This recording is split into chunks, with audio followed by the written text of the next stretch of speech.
Yes, goddammit, it is true. We are here. Hello, everybody. And we are here to try some new stuff here on the channel. Why am I starting with a German accent? This is research. Let me start again. Hello, everyone. How are you guys doing tonight? It's our friends here at Slices and Dices as we go through some really cool... And this is going to be mirrored, so it'll be sort of strange.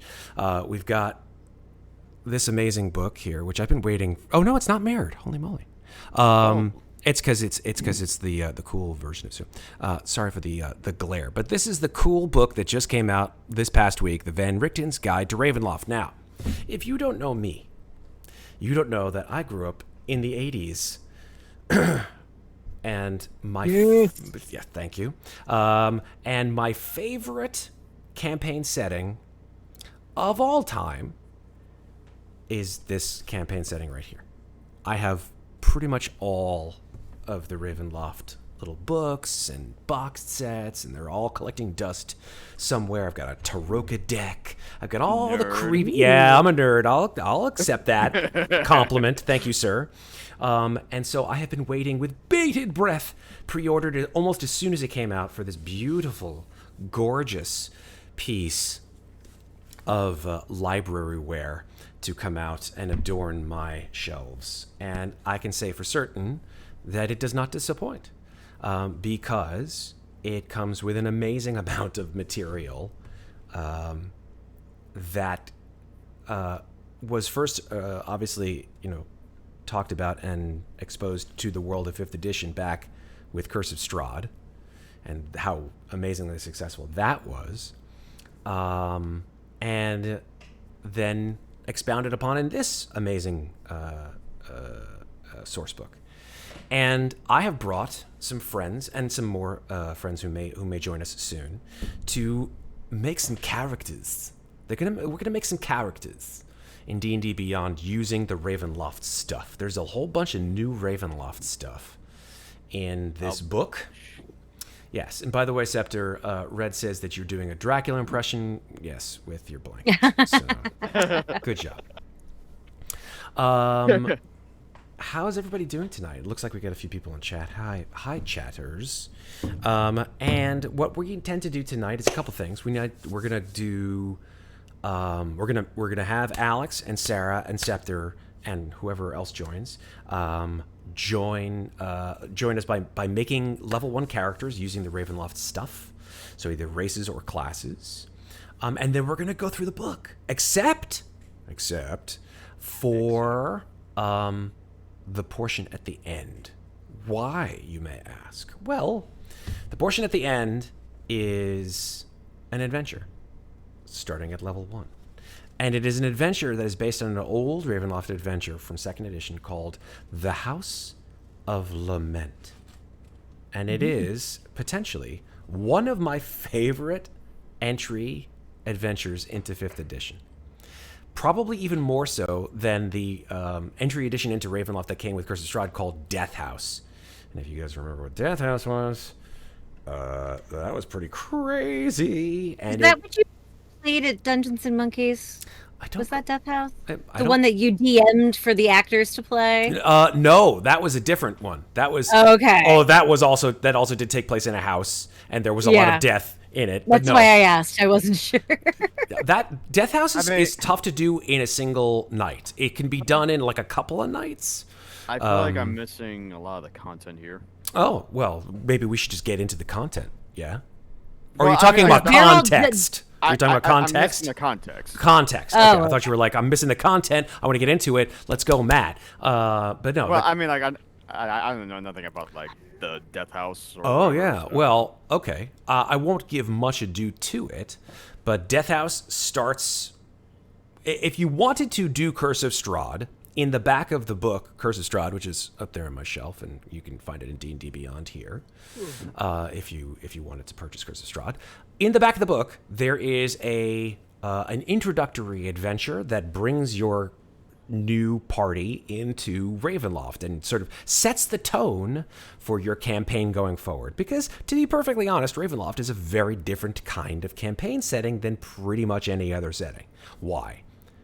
It's spooky. Okay, it's not just spooky, but it is a campaign setting that relies on your DM and your players to invest themselves in a place where horror and fear are able to be utilized as tools for roleplay.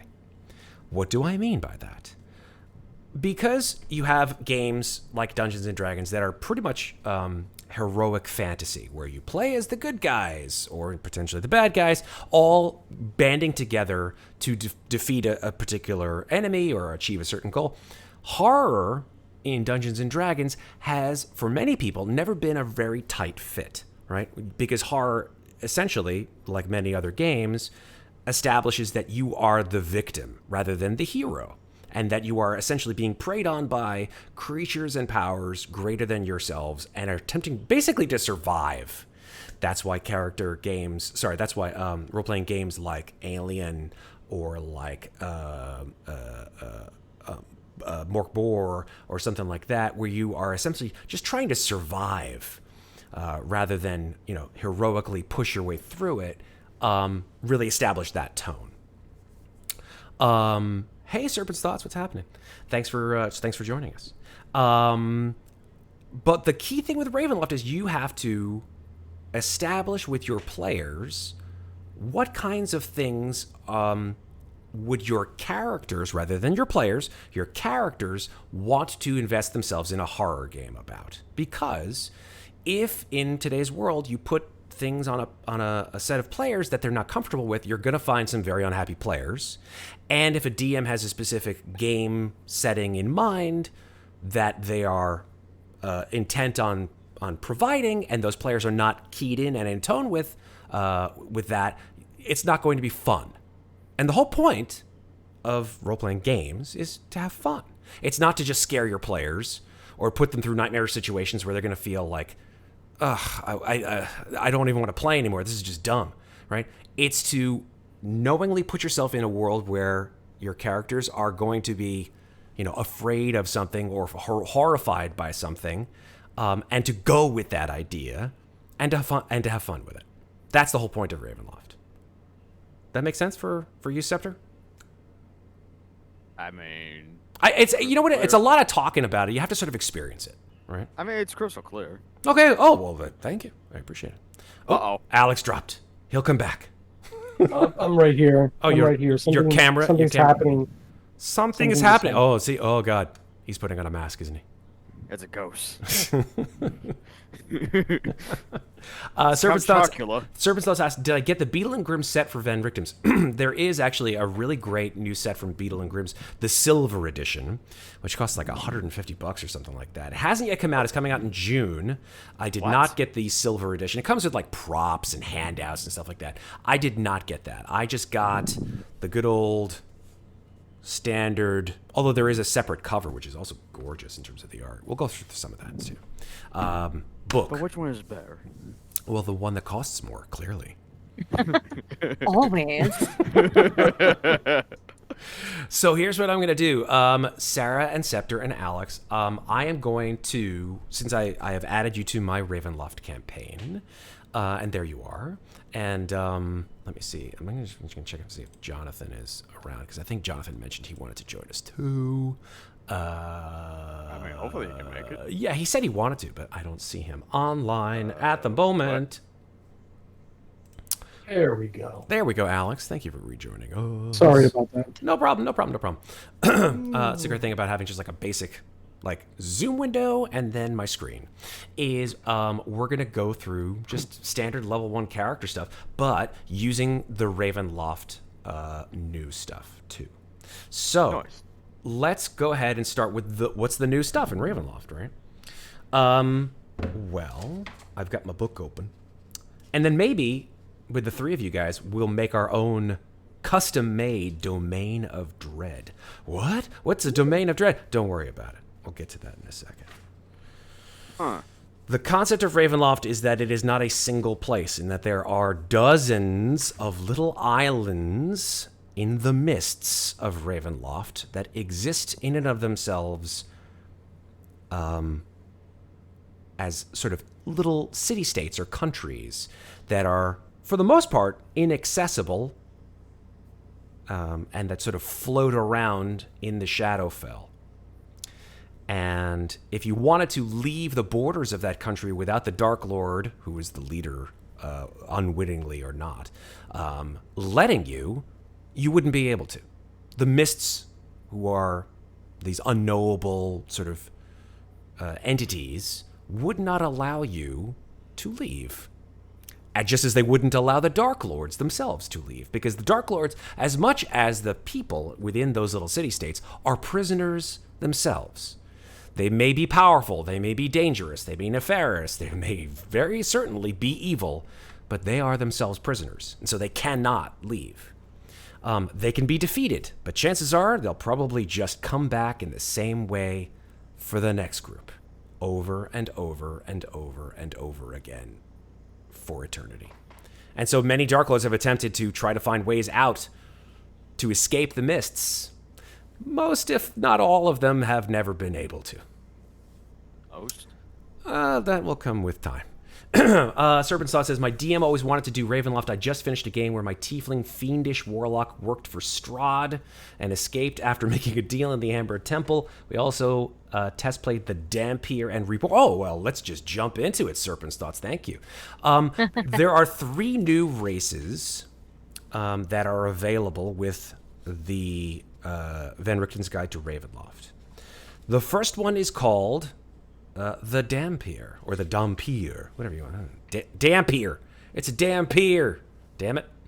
What is a Dampier? I will read to you from D&D Beyond. My Dome of Dread is a place where it's 32 Celsius at 10 p.m. Forever? Yeah, I'm with you. No, wait, that's just my apartment. That's just your apartment? Well, then, if you're trapped forever in it, then congratulations, you are the Darklord of your own domain of dread. Okay, I'll just read it out to you guys. A Dampier, poised between the worlds of the living and the dead, Dampiers retain their grip on life, yet are endlessly tested by vicious hungers. Their ties to the undead grants Dampiers a taste of the vampire's deathless prowess in the form of increased speed, dark vision, and a life-draining bite. With unique insights into the nature of the undead, many Dampiers become adventurers and monster hunters. I'm thinking Blade, right? Because Dampiers are both humanoids and undead. They have both. So anything that affects humanoids affects them, but anything that affects undead also affects them. So they're both creature types. Dampier hungers. Every Dampier knows a thirst slaked only by the living. Important. Those who overindulge their thirst risk losing control and forever viewing others as prey. Those who resist might find exceptional ways of controlling their urges. Hit me. Just hit me. Hit me in the face. What? Just hit me in the face. I want to bite you. Stop. Okay. Okay. Or suppress them through constant molar grinding restraint. I love who wrote this. This is great. In any case, temptation haunts Dampiers and circumstances conspire to give them endless reasons to indulge. While many Dampiers thirst for blood, your character might otherwise gain sustenance from the living. Roll on or choose an option from the Dampier Hungers table to determine what tempts your character to feed. Okay, so Dampiers are not necessarily only bloodsuckers. They could be hungering for, and you can either roll or choose from this table, which are great. 1, blood. 2, flesh or raw meat. 3, cerebral spinal fluid. Ooh. Yummy. I know what I want to be.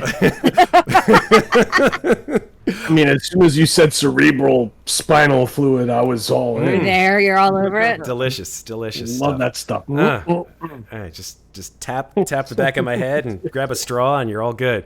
Number 4, psychic energy. Has anyone seen what we do in the shadows? Anybody? Nobody seen that show? Yeah, psychic vampire. The psychic vampire. Yeah. Yes, that's the guy.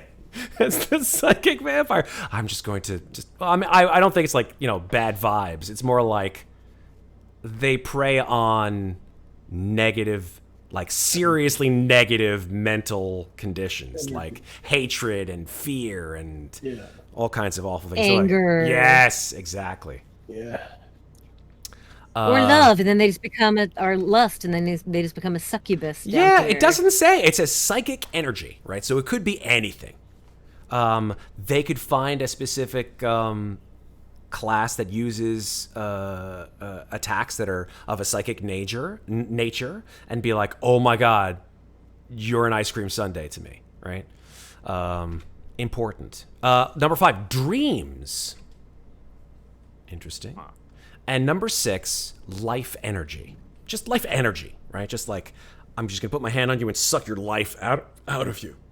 I don't even need fangs. So, Matt, what would happen if you try to cast Cure Light Wounds on a Dhampir? Great question. We're gonna find out about that, because Cure Light Wounds, does that affect undead? I don't believe it does. It does? It does it in a negative way. Yeah, it might be bad, but you know, It might be bad. but yeah, you might have to work with it. That's a great question. You have I to figure out, Might have yeah, to like how carry that's around a sack of rats or something. Yeah, like, it's a good question. Like, how do you heal a Dhampir? Because lay on hands, I think, can also damage undead. That's correct. It can. You're right. 100%. So yeah, I don't know. We're gonna read and we're gonna find out. Let's do it. All right, Dhampir origins. So, well, actually, before we go there, who's interested in making a Dhampir? Anybody? Alex, of course. Sarah, will you join me in this Dhampir quest? She could be something else. There are 2 other races to choose. Originally I was gonna do Dhampir, but then you said you wanted it, so now I'm kind of thinking about Reborn.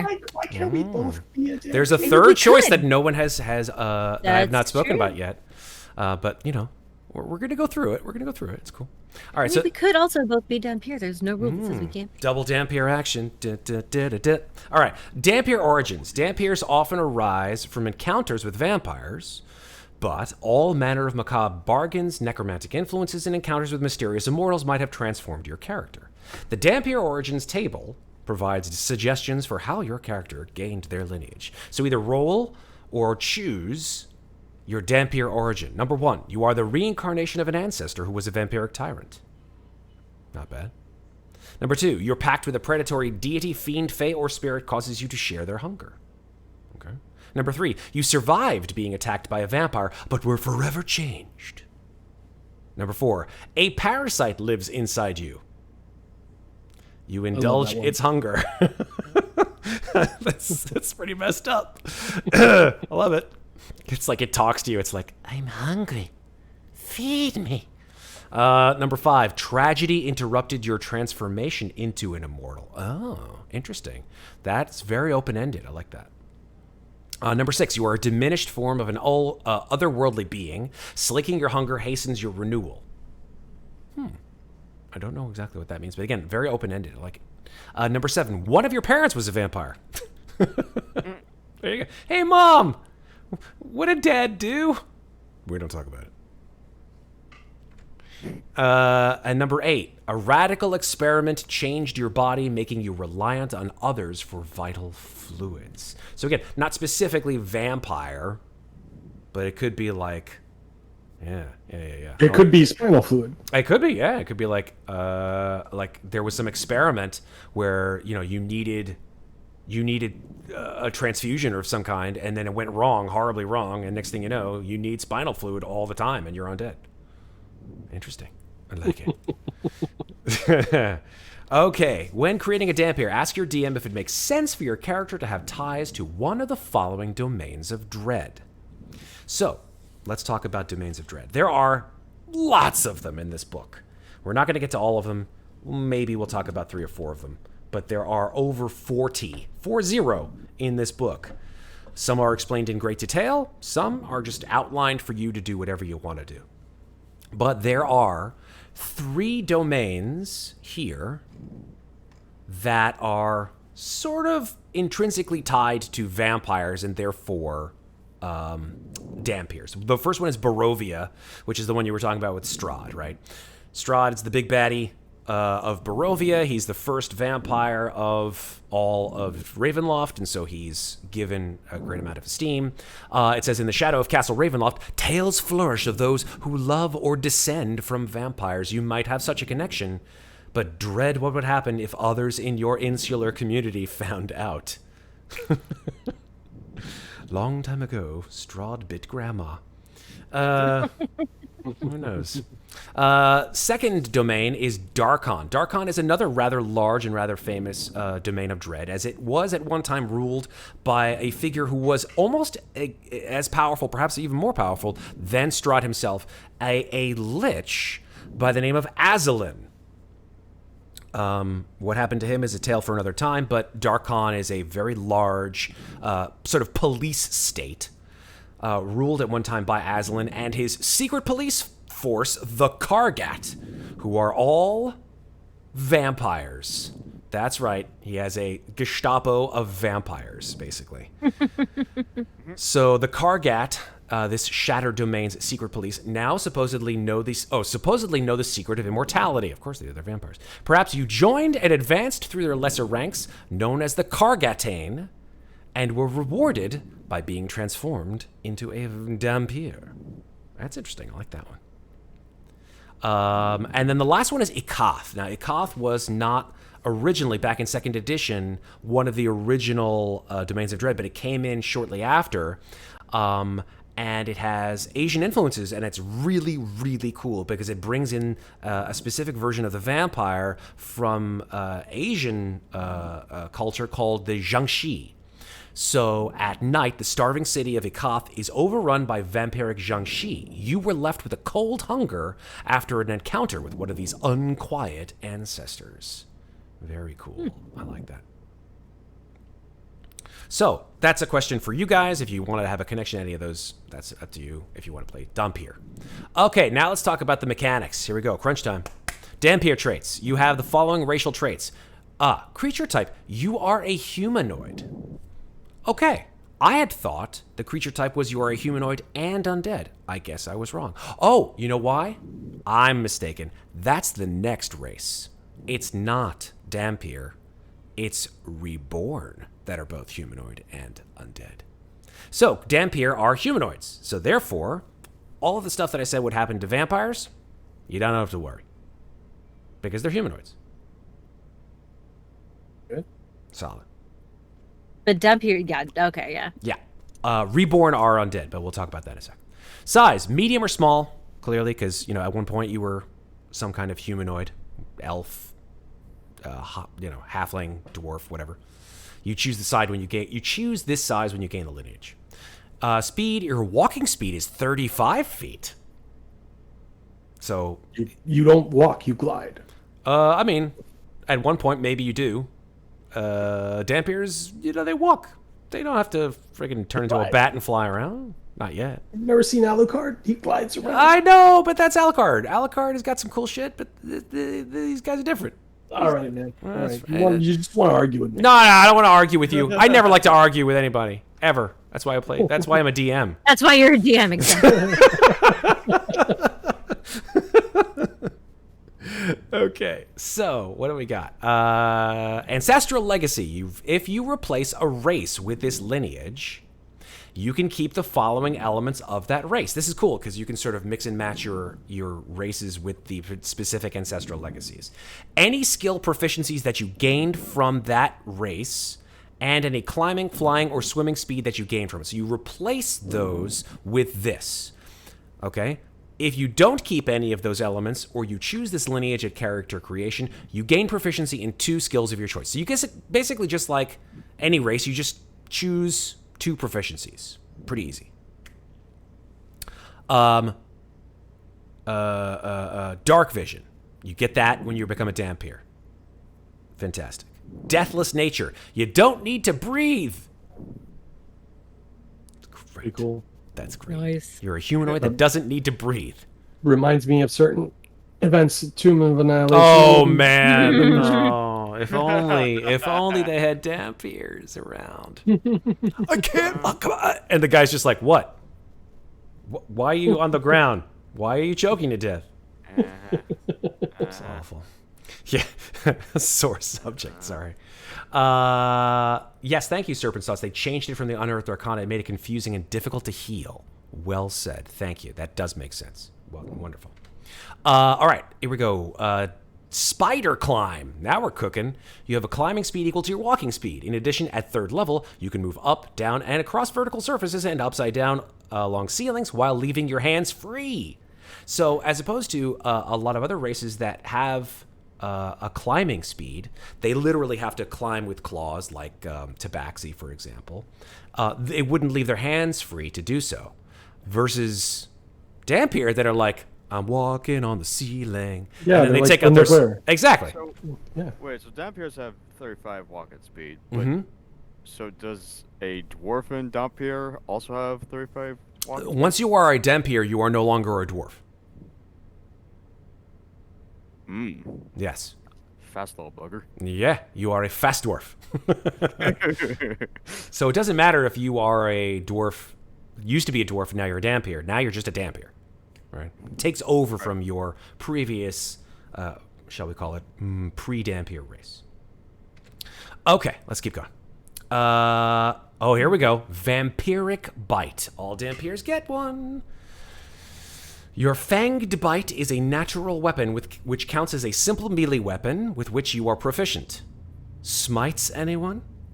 You add your Constitution modifier instead of your Strength modifier to the attack and damage rolls when you attack with this bite. Interesting. Okay. It deals 1d4 piercing damage on a hit. When you are missing half or more of your hit points, you have advantage on attack rolls you make with the bite. So, like, when you're really hungry, you're like, I'm hurting. Ah! And then you just, like, lunge at the guy full on. And I think you probably get some... Oh, yeah. When you attack with the bite and hit a creature that isn't a construct or an undead, you can empower yourself in one of the following ways of your choice. 1. Here's the first one. You regain hit points equal to the piercing damage dealt by the bite. Not bad. Okay. Very useful. 2. Hey, you're just like a walking health potion. That's one way to heal yourself. Yeah. 2, you gain a bonus to the next ability check or attack roll that you make. The bonus equals the piercing damage dealt by the bite. That is amazing. I love that. So let's say you're at full health. You just go for the bite. You get it. You get a bonus. You hit for like 1d4 plus your con mod, which is 3. So you roll the 4s. Now you have a +7 to your next attack. That's awesome. At friggin' first level, if you're lucky enough to get a good con mod.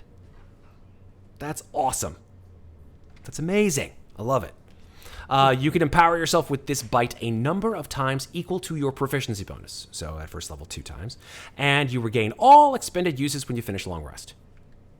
Nice. That is great. Really useful. Yes. Serpent's Thought says a couple of things.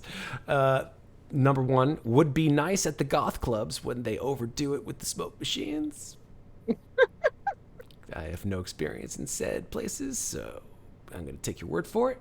And second thing, Dhampir Monk. Oh, yeah. Scales with your hand to hand. Interesting. I like that. All right. Cool. All right. So that is a Dhampir. Dhampirs. Alex, it looks like you're going to make one. So go ahead and throw your Dhampir race in there. And oh, you're already done. No, I'm not done. I haven't even started. Go into. Off. I appreciate you doing that, Alex. Hold on. I can't select my character sheet anymore. Oh. You have to start a new one. The same thing happened to me. Okay, I'll start a new one. Create a new character. Yeah, we'll go into those as long as they're in the campaign. Yes, and I've already got a name picked out for him. Love it. With the his name is going to be Claudio Ionesco. Nice. I'm going to ask you to spell that for me, sir. Ionesco is the playwright. You should know. Oh, how to I spell know that. that. I do know. I do know how to. Okay, fine. Go ahead. School me in front of everybody, Matt. Sarah. That's great. Thanks. I posted it in the. I will. All right. Claudio. Yep. Okay. Claudio. Claudio Ionesco. Claudio. Ionesco. Ionesco. Okay. Oh, look at you. Nice. All right. I love it. Are we doing milestone or are we doing XP, Matt? Milestone. Perfect. Milestone it is. Claudio Ionescu. Milestone, huh? Yes, milestone. Why am I speaking with this accent? I don't know why. What's one of the interesting things? Like one of the new classes, especially like the new Bard class, is really cool, but they don't get anything interesting until 3rd level. So you're playing a 1st level campaign, and it's like, well, then I'm just a Bard. What's the point? I cannot select Dampier. Oh, you gotta go to lineages. Oh, so I gotta pick my race first, right? Well, actually, yeah, you gotta scroll down to the L's that says lineages, and then from there it's Dampier and the other two. So in D&D Beyond, you have to actually, it's not a race, it is a lineage? Is that correct? How do you do that in D&D Beyond? Yeah, you go to races. Okay. You go all the way down to lineages. I don't have. When I go all the way down, I have Yuan-Ti Pureblood. Are you sure you're not going down to the L? It's an alphabetical order. Hold on. Yeah, so I'm going to L. I have Leonin lineages. Ah, there is lineages. Yeah. Oh, lineages. Interesting. So I went ahead and said, "Oh, that's an ugly character face." I will definitely see this soon. Choose race. Yeah, I mean, if people would like to see me do this, we could share it. We'll show the aftermath of all of it. I love it. Okay, whoops! We rolled a 1 on our API check. We're heading into town. Try again. Error code. Did they? They have an error in D&D Beyond. Yeah, as soon as I'm gonna try again. Try again. It's new. It's new stuff in D&D Beyond. Yeah, it's new all stuff. about the content. So I'm going to go for classical because I'm a classical guy, and I'm not gonna pick cerebral spinal fluid because I think that's gonna be very, very difficult to roleplay. I mean, I guess I could. I would have to have some sort of device that. You go right into through the brain, man. You don't have to like hit him in the neck. You just go right in through the skull. Yeah, but I don't necessarily want to kill people. That's true. That's true. I could have like a little sip. You know, a little sip from your brain. Just go right in through the orbital socket. It'll be fine. Exactly. To get cerebral spinal fluid, I'm gonna have to kill somebody. Like just a little tap on the back, and just like side a straw, and you're all good. Yeah, exactly. Yeah, man, your spinal fluid's leaking out of the back of your head. Just a little sippy cup, exactly. Just get like one of those like twirly like straws. Yes, those are the best. So I get ability score increases, and increase 3 scores by +1/+1, or increase 2 scores by +1/+1, +2/+1. So I am going to increase by +2/+1. Okay. And I think that I want to play a mage this time because I've. All right. So that's what I'm going to do. So you're going to play a wizard. A wizard, a Dampier wizard. Yeah, Dampier wizard. Which actually doesn't make much sense because if I can bite. Well, there we go. That's a good way to make sure you don't, die. You just go right for the guy. Dampiers don't necessarily always have to be melee, right? I do like the idea that Dampier are... I like the flavor on it because, like, if a Dampier was in some way or other related to, I don't know, some kind of vampiric spellcaster or something like that, that they would want to carry on that lineage, that tradition, or something like that. I'm just throwing it out there. I don't even know. I'm with you, man. I'm getting API errors. Oh no. Yeah.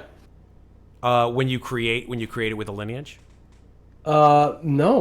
When I selected the intelligence modifier, it just bombs. Let me see if I log out and log back in if that does something. Okay. Otherwise, I can go in there and try to create it for you if you want. Yeah. Why don't you go in there and delete the Alex 80 one? Oh my God! There's like 5 characters in there. I see. Yeah, because the other ones it wouldn't let me. Okay, I can remove whichever character you would like me to remove. I'm removing Alex 80's character. Yes, remove. And give me access to edit UNESCO. You should have the ability to edit it at any time because it belongs to you. Okay, cool. So I can. Yes. All right, cool. So Sarah, it looks like you have copied your character twice. Do you want to? Actually, I'll tell, because what happened was I clicked on create character when now I'm getting an API thing, and I didn't even do anything. Maybe they're having some issues over at our. I was gonna friends at say, D&D just Beyond. tell you what, delete both of them, Okay. and then I'll just start. I'll follow your link and I'll start a new one. No problemo. I have deleted both of them. Because then it created one. And I was like, oh, we're not doing this yet. Okay. And then when I tried to click on that character to open it up again, it wouldn't let me, so I had to do it a second time. Okay, no worries. So yeah. No worries. No So worries. I'll just find the link again, and I'll just click through it a second time. Superb. There we go. Oh, now I have to choose one of my characters. It's fine. Here we go.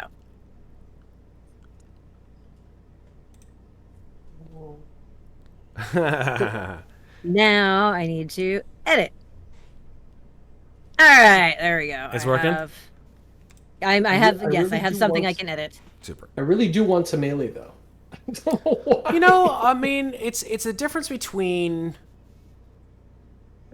the.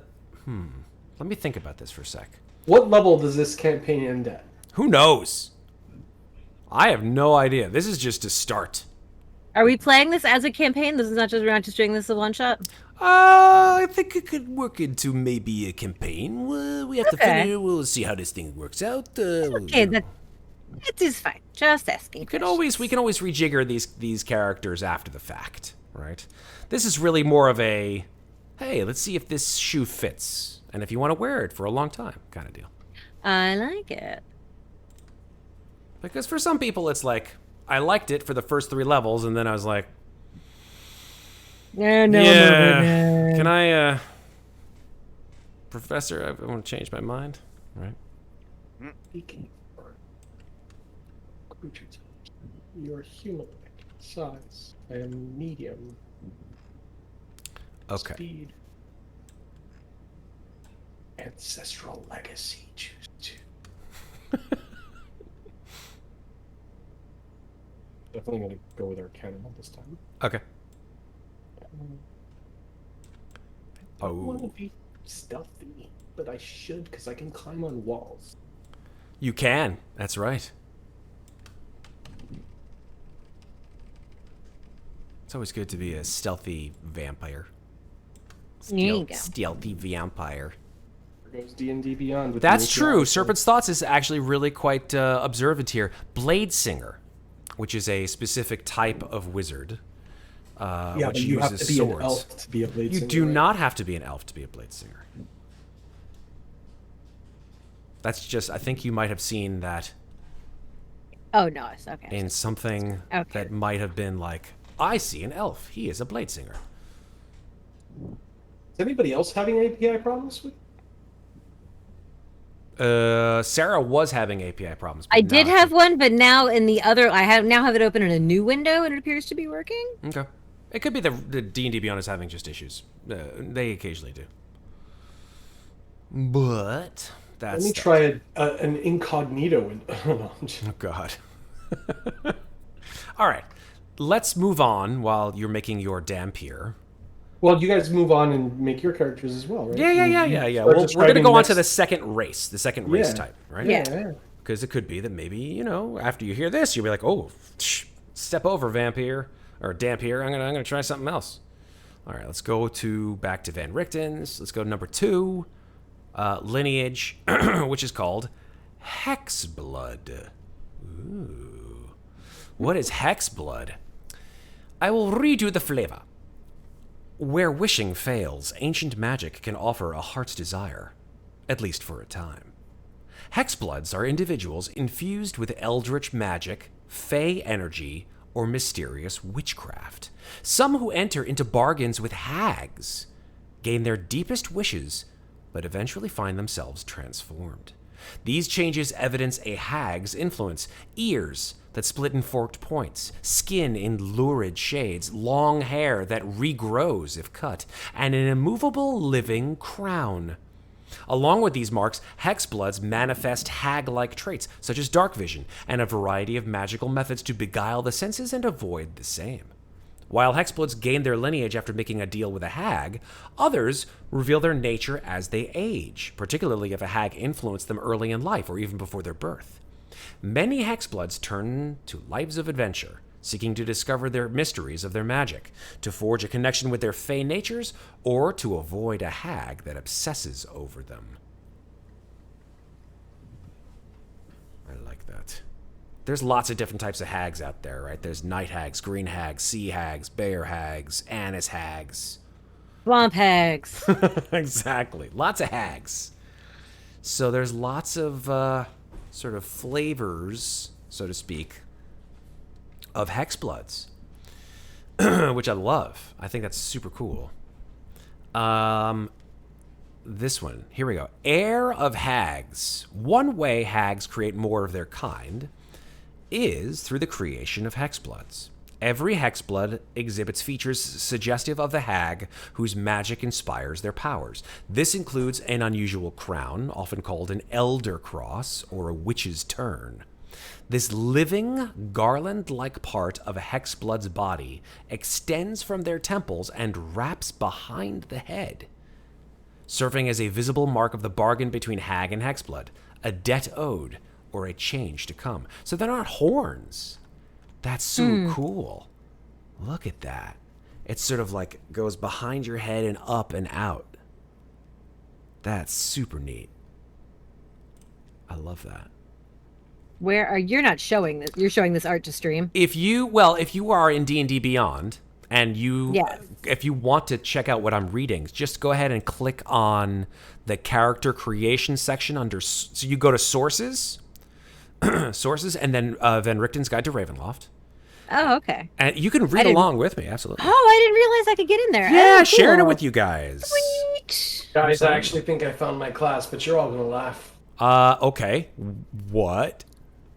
Actually, it's the same class that I always play, Rogue? but a different archetype. Oh. Oh! Which archetype, Rogue? It is. I mean, you can't read it backwards, right? No. What is it? It is from Tasha's Cauldron. Okay. It is the Phantom. Oh. Oh, nice. There you go. That was the one that you were talking about makes- earlier, Scepter. That's, yeah. Phantom Which is makes good sense for Dampier, I think. I like it. There's a good synergy there. Phantom Rogue. Great. I love it. Forget spells. You don't need those spells. Who needs spells when you got teeth? Okay. Lord. Okay, so super, yeah. Throw that Dampier Phantom Rogue in there, and we're gonna. Well, you'll be a Phantom. He will be a Phantom Rogue at level 3. 3. Yeah, exactly. So Sarah, yeah, if you want to check out Hex Blood. Yes, that I just found it. Now I'm looking at it. Super, Cool. yeah. Check out the That is some cool ass art. Yeah, some of this art is just blow me away kind of stuff. Like the Night Hag Hex Blood with all the cool tattoos. Mm-hmm. Like, look at that, chat. Like, how could you not love that? Look at that. Man. That's really cool. Wow, yeah. Okay, let's keep going. Hex Blood Origins, a bargain with a hag, or other eerie forces transformed your character into a magical being. Of course. Roll on or choose an option from the Hex Blood Origins table to determine if your character gained their lineage. 1. Seeking a child, your parents made a bargain with a hag. You are the result of that arrangement. Interesting. So, was Rapunzel a Hexblood? Oh, shit. 2. Fey kidnappers swapped you and your parents' child. Oh, like the old changelings that were like, you ever heard of the old changeling tales? The tales of changelings? No? Am I alone in this? Yes. Okay, phew. Oh, no, I know Okay, those, yeah. Okay. Scepter, you look a little confused. Changelings, back in the old days, especially in Irish mythology / lore, they would say that if you were like a bad kid growing up, that your mom swapped you with a fairy or a hag, and that you weren't actually their kid, that you were a changeling. That they left a changeling in your little crib. You're a little changeling, babe.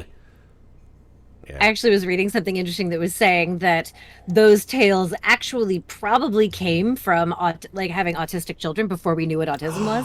Oh, snap. That was how they would describe like the unexpected or aberrant, quote air quotes, behavior of of autistic kids, back in the 1800s, 1700s, when we had no idea, and mothers would be like, what happened to my child? Someone stole my perfect child and replaced them with this monster. That's messed up. And so that was a theory I read recently, that might be how that myth was kept alive through the years. You know, and I was man, like, that's fucking fascinating, though. people are messed up and continue to be messed up. That's the People one, are messed up. It's the one thing that stays through all of history. All right, let's keep going. 4, you were cursed as a child. A deal with the spirits of the forest transformed you into a hexblood, now free of the curse. Interesting. So the spirits of the forest did you a solid. So being a hexblood is not necessarily always sort of curse territory, right? Mm-hmm. It's like, oh. And Scepter's on the phone. Look at that. He's on the phone with someone. I don't know what he's doing. Oh. Who knows? It's his mom. Okay. Number 5. You know it's smart. Because the way he's looking. Mom, I'm on stream. It's all good. It's all good. No, it could be a hopefully it's not a problem. But it's all good. Okay, number 5. You began life as a fey creature, but an accident changed you and forced you from your home. Oh. Interesting. Mm-hmm. This is cool. I'm actually really digging this the more I read about it. I could tell it was Sarah's jam. I could tell It's it. totally my jam. I love it. We all good, Scepter? Everything okay? Yeah, just... Nope. I just want to make sure you're okay. Enough said. I'm okay. It's just... Well, someone ordered pizza for us, so... Thanks, chat. Ooh. Thanks for ordering pizza for us, chat. You ordered it to the wrong house, though. I'm just saying, like... I actually already had Friday's pizza night in our house. I already had my pizza. All right. Well, it's 10 o'clock. It's a little late for pizza for me, anyway. There you go. Now, who's going to pay for that pizza, Scepter? Hmm. Yeah, exactly. Sorry for the distraction. No, it's fine. It's fine. You want to eat that pizza, eat it. I'm sure it's delicious. What do you want on your pizza? What do I want? Yeah, what do you get on your pizza? Don't say the M word because Sarah's gonna just like cross country punch you in the face. I will. I will mentally punch you in the nuts. Pepperoni? Okay, that's good. That's fine. Okay, there you go. That's Don't say acceptable. the word that rhymes with blushrooms. Oh, I'm not that bad. Okay. Anyway, yeah, let's move on. I keep getting distracted by you guys. A slighted druid transformed you and bound you to live only so long as a sacred tree bears fruit. Ooh, I like that. Druids are mean, man. As long as you keep this tree in the ground and trees have pears, right? It's a pear tree, yeah. It's a pear tree. Yeah. So, you could be a hexblood druid. Like, a slighted druid made you into a hexblood, and so you felt guilt-ridden, perhaps, or vengeful enough to, be, a better druid than him. I don't know. It's cool. I like that. Hexbloods and the Domains of Dread.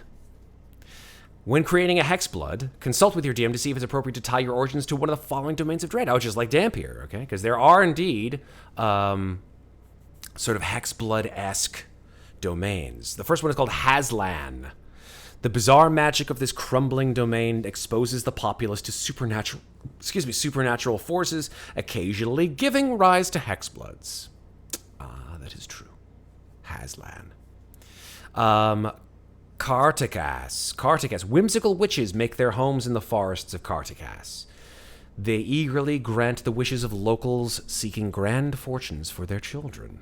Ooh, I like that. And, of course, the domain of domains when it comes to witches and hexbloods, Tempest.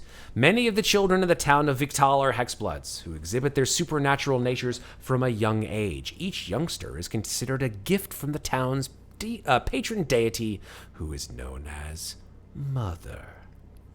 Ooh, I love that. Okay, let's get into the crunch. Hex Blood Traits. You are a Fae creature type. You are medium or small. You choose the size when you gain the lineage. Your walking speed is 30 feet. Here's your Ancestral Legacy. It's the same thing as Dampier. If you replace a race, you keep the following elements. Any skill proficiency you gained, any climbing, flying, or swimming speed. If you don't, you gain proficiency in 2 skills. Dark Vision. You get that same thing as Dampier's. Eerie Token. Ooh. I love this. It's so creepy. I haven't read this yet. As a bonus action, you can this is so good. You can harmlessly remove a lock of your hair, one of your nails, or one of your teeth. So good. This token is imbued with magic until you finish a long rest. While the token is imbued in this way, you can take these actions. Number 1. Telepathic Message. As an action, you can send a telepathic message to the creature holding or carrying the token as long as you're within 10 miles of it. The message, as most messages can, contain up to 25 words. That's the first thing. 2. Remote Viewing. If you are within 10 miles of the token, you can enter a trance as an action. The trance lasts for 1 minute, but it ends early if you dismiss it or are incapacitated. During this trance, you can see and hear from the token as if you were located where it is. So it's like your little eye. It's like what's the name of that eye? The arcane eye? Except you have to leave it in one space. So it's kind of like an anchored scrying spot. Oh. Absolutely. This is while you are using your senses at the token's location, you are blinded and deafened in regard to your own surroundings. When the trance ends, the token is harmlessly destroyed. So you eventually just like run out of teeth. You're like, I'm gonna leave this here. Like, I'm bald now. I've given all my hair. That's great. Just pull my toenail out. Don't worry, it's cool. It's cool. Don't worry, I got 9 more of them. Jesus. All right, that's cool. Hex Magic. There we go. So we get some innate spells just from the race. Or the lineage, I should say. You can cast the Disguise Self and Hex spells with this trait. Neat. Right off the bat. Once per day. Yeah. Once you cast either of these spells with this trait, you can't cast that spell with it again until you finish a long rest. You can also cast these spells using any spell slots you have. That's neat too. Yeah. I like that. Intelligence, wisdom, or charisma is your spellcasting ability for these traits. Obviously, for these spells, I would say that it depends on your class. Yeah, exactly. Mm-hmm. I've actually just come up with a really great idea. Okay, so I'm ready to hear it at the end. I'm ready to hear it at the end. I think I'm going with this. All right. I always gotta go with the next one. Oh well, let's go on to that. There you one. go then. This Perfect. is perfect. Each one of you are picking a new thing. This is super cool. I love it. Yeah. All right. Let me just check Discord for a sec to make sure. No, Jonathan did not join, so that's fine. Hey, we got 3 people. We got three choices here. Okay, moving on. The others can join way Yeah, later. they join later. And who knows? Are there new backgrounds? There are not new background. Well, there's a background. There's one background that is a rehash of an older one, which has more fluff to it, which is really cool. It's called Haunted One, but we'll get into that soon. Oh yeah, I know about that one. Yeah. That came with Curse of Strahd. Here we go. Reborn. This is my favorite. I like Dampier. I like Hag. I love Reborn. Reborn is very cool. It's super, super cool. There's so much to it. Death isn't always the end. Why don't I just start with that? The Reborn exemplify this, being individuals who have died yet somehow still live. Some Reborn exhibit the scars of fatal ends, their ashen flesh or bloodless veins, making it clear that they've been touched by death. Other Reborn are marvels of magic or science, being stitched together from disparate beings or bearing mysterious minds in manufactured bodies. Whatever their origins, Reborn know a new life and seek experiences and answers all their own. Oh boy, this is interesting. Faded memories. Reborn suffer from some manner of discontinuity, an interruption of their lives or physical state that their minds are ill-equipped to deal with. Their memories of events before this interruption are often vague or absent. Occasionally, the most unexpected experiences might cause sensations or visions of the past to come rushing back. Here we go. Rather than sleeping, Reborn regularly sit and dwell on the past, hoping for some revelation of what came before. Most of the time, these are dark, silent stretches. Occasionally, though, in a moment of peace, stress, or excitement, a Reborn gains a glimpse of what came before. When you have a desire to have such a dreamlike vision, roll on the Lost Memories table to inspire its details. I love this. I love this so much. Oh my god, it's so good. Okay, here we go. Number 1, you recall a physically painful moment. What mark or scar on your body does it relate to? Number 2, a memory brings tears to your eyes. Is it a bitter or cheerful memory? Does recalling it make you feel the same way? Number 3, you recall a childhood memory. What about that event or who you were still influences you? Number 4, a memory brings with it the voice of someone once close to you. How did they advise you? Number 5, you recall enjoying something that you can't stand doing now. What is it and why don't you like it now? Number 6, a memory carries a vivid smell or sensation. What are you going to recreate that experience? Man, this is some flavorful stuff, yo. I love this. This There's is like some opportunities for roleplay. The Reborn is definitely a roleplay. Like it's roleplay heavy. I agree. I mean, all of them are. All of them. I mean, are. like compared to like a Warlock as well, this one's also like. Well, Warlock is a class, right? So this is still we're talking racial or lineage in this case. But you get what I mean. I do. Yeah. I mean, you could be a reborn Warlock. But I'm already playing a Warlock. So. Oh no, I'm not just saying you, but one could be. All right, a reborn Warlock. That's, oh my. That's some interesting stuff there. Like, wow, where'd you get your powers from? The person who brought me back from death that I can't remember who my life was before. Oh my God. Maybe he promised me to bring me back to the way my life once was before I died. Reborn origins. Reborn might originate from circumstances similar to those of various undead or constructs. The Reborn origins table provides suggestions for how your character became reborn. This is so cool. 1. You were magically resurrected, but something went wrong. Revivify. Oh, God. Revivify. Hello? Hit him in the... Is he awake? He's awake, right? Is he Put a mirror in front of his face. Something's not right. Well, we'll come back to him later. 15 minutes later. You know? And then, like, they can't remember who they are. All right. 2, stitches bind your body's mismatched pieces, and your memories come from multiple different lives. It's fucking Frankenstein's monster. Oh, my God. I love that. So, I mean, naturally, Frankenstein's monster is like undead flesh golem type. Right, yeah. This is different. This is like making an actual PC character from that kind of concept. I love that. You were number 4. You were a necromancer's undead servant for years, and one day your consciousness returned. Isn't that number 4? That's what I just said. Number 4. But you skipped number 3. No, I said. Oh, sorry. You're right. I did skip number 3. Sorry. Number 3. Oh my God. After clawing free from your grave, you realized you have no memories except for a single name. Ooh. Like you were buried alive, or maybe died, and then something brought you back. You don't know what your memories are? Oh, this is so good. I love it. All right, number 5. You awoke in an abandoned laboratory alongside complex designs for clockwork organs. That is so good. He's the Tin Man. The Tin Man is a reborn. Huh. Can you imagine that? If I only had a heart. Who were you before you were the Tin Man? I don't remember. But I know I need a heart. Oh, good. Sorry, I hope I haven't just ruined the Wizard of Oz for people. You were released after being petrified for generations. Your memories have faded, though, and your body isn't what it once was. Okay, that's interesting. Number 7, your body hosts a possessing spirit that shares its memories and replaces your missing appendages with phantasmal limbs?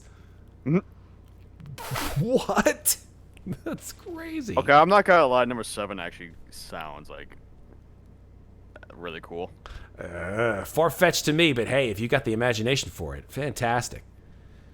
Why? I mean, No, there's nothing wrong with any of these. I just like. What's wrong with having ghost limbs? It's all good, just as long as you got that, as long as your fifth limb is still real. What? All right, number 8. In public, you pass as an unremarkable individual, but you can feel the itchy straw stuffing inside you. Okay, so it's not just the Tin Man. Itchy straw. It's the Scarecrow. The Scarecrow is a reborn, and the Tin Man is a reborn. Yo. Lion. Yeah, well, the lion's probably a lycanthrope. I'm just guessing. He's a were-lion or some shit. Dude, that's... Wow.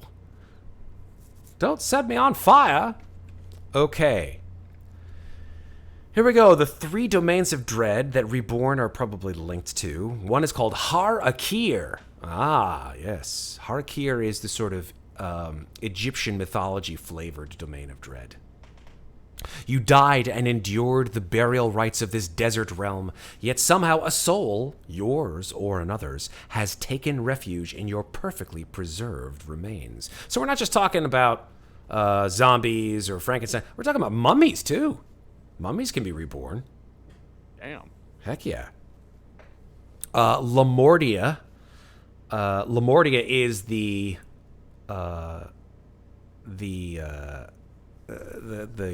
version of Dr. Frankenstein, essentially, in this. You woke amid the bizarre experiments of an amoral scientist. They consider you their finest creation, or have a task for you to fulfill. Give my creation. Yeah, it's alive indeed. And then Mordant, which is kind of like Old English ghost country. You emerged from the mysterious device known as the apparatus. Your body a lifeless shell and your past a mystery. Oh, man, look at that art. Look at that art. I love it. God damn. Show us the art, man. If you go in to D&D Beyond and just follow along with me, you'll see the picture under Reborn, directly under it. If you just scroll down past Reborn, you'll see that picture. Okay. All right. And it's got like that sort of Frankenstein because monster. you're sharing the content with us as well, right? Yeah.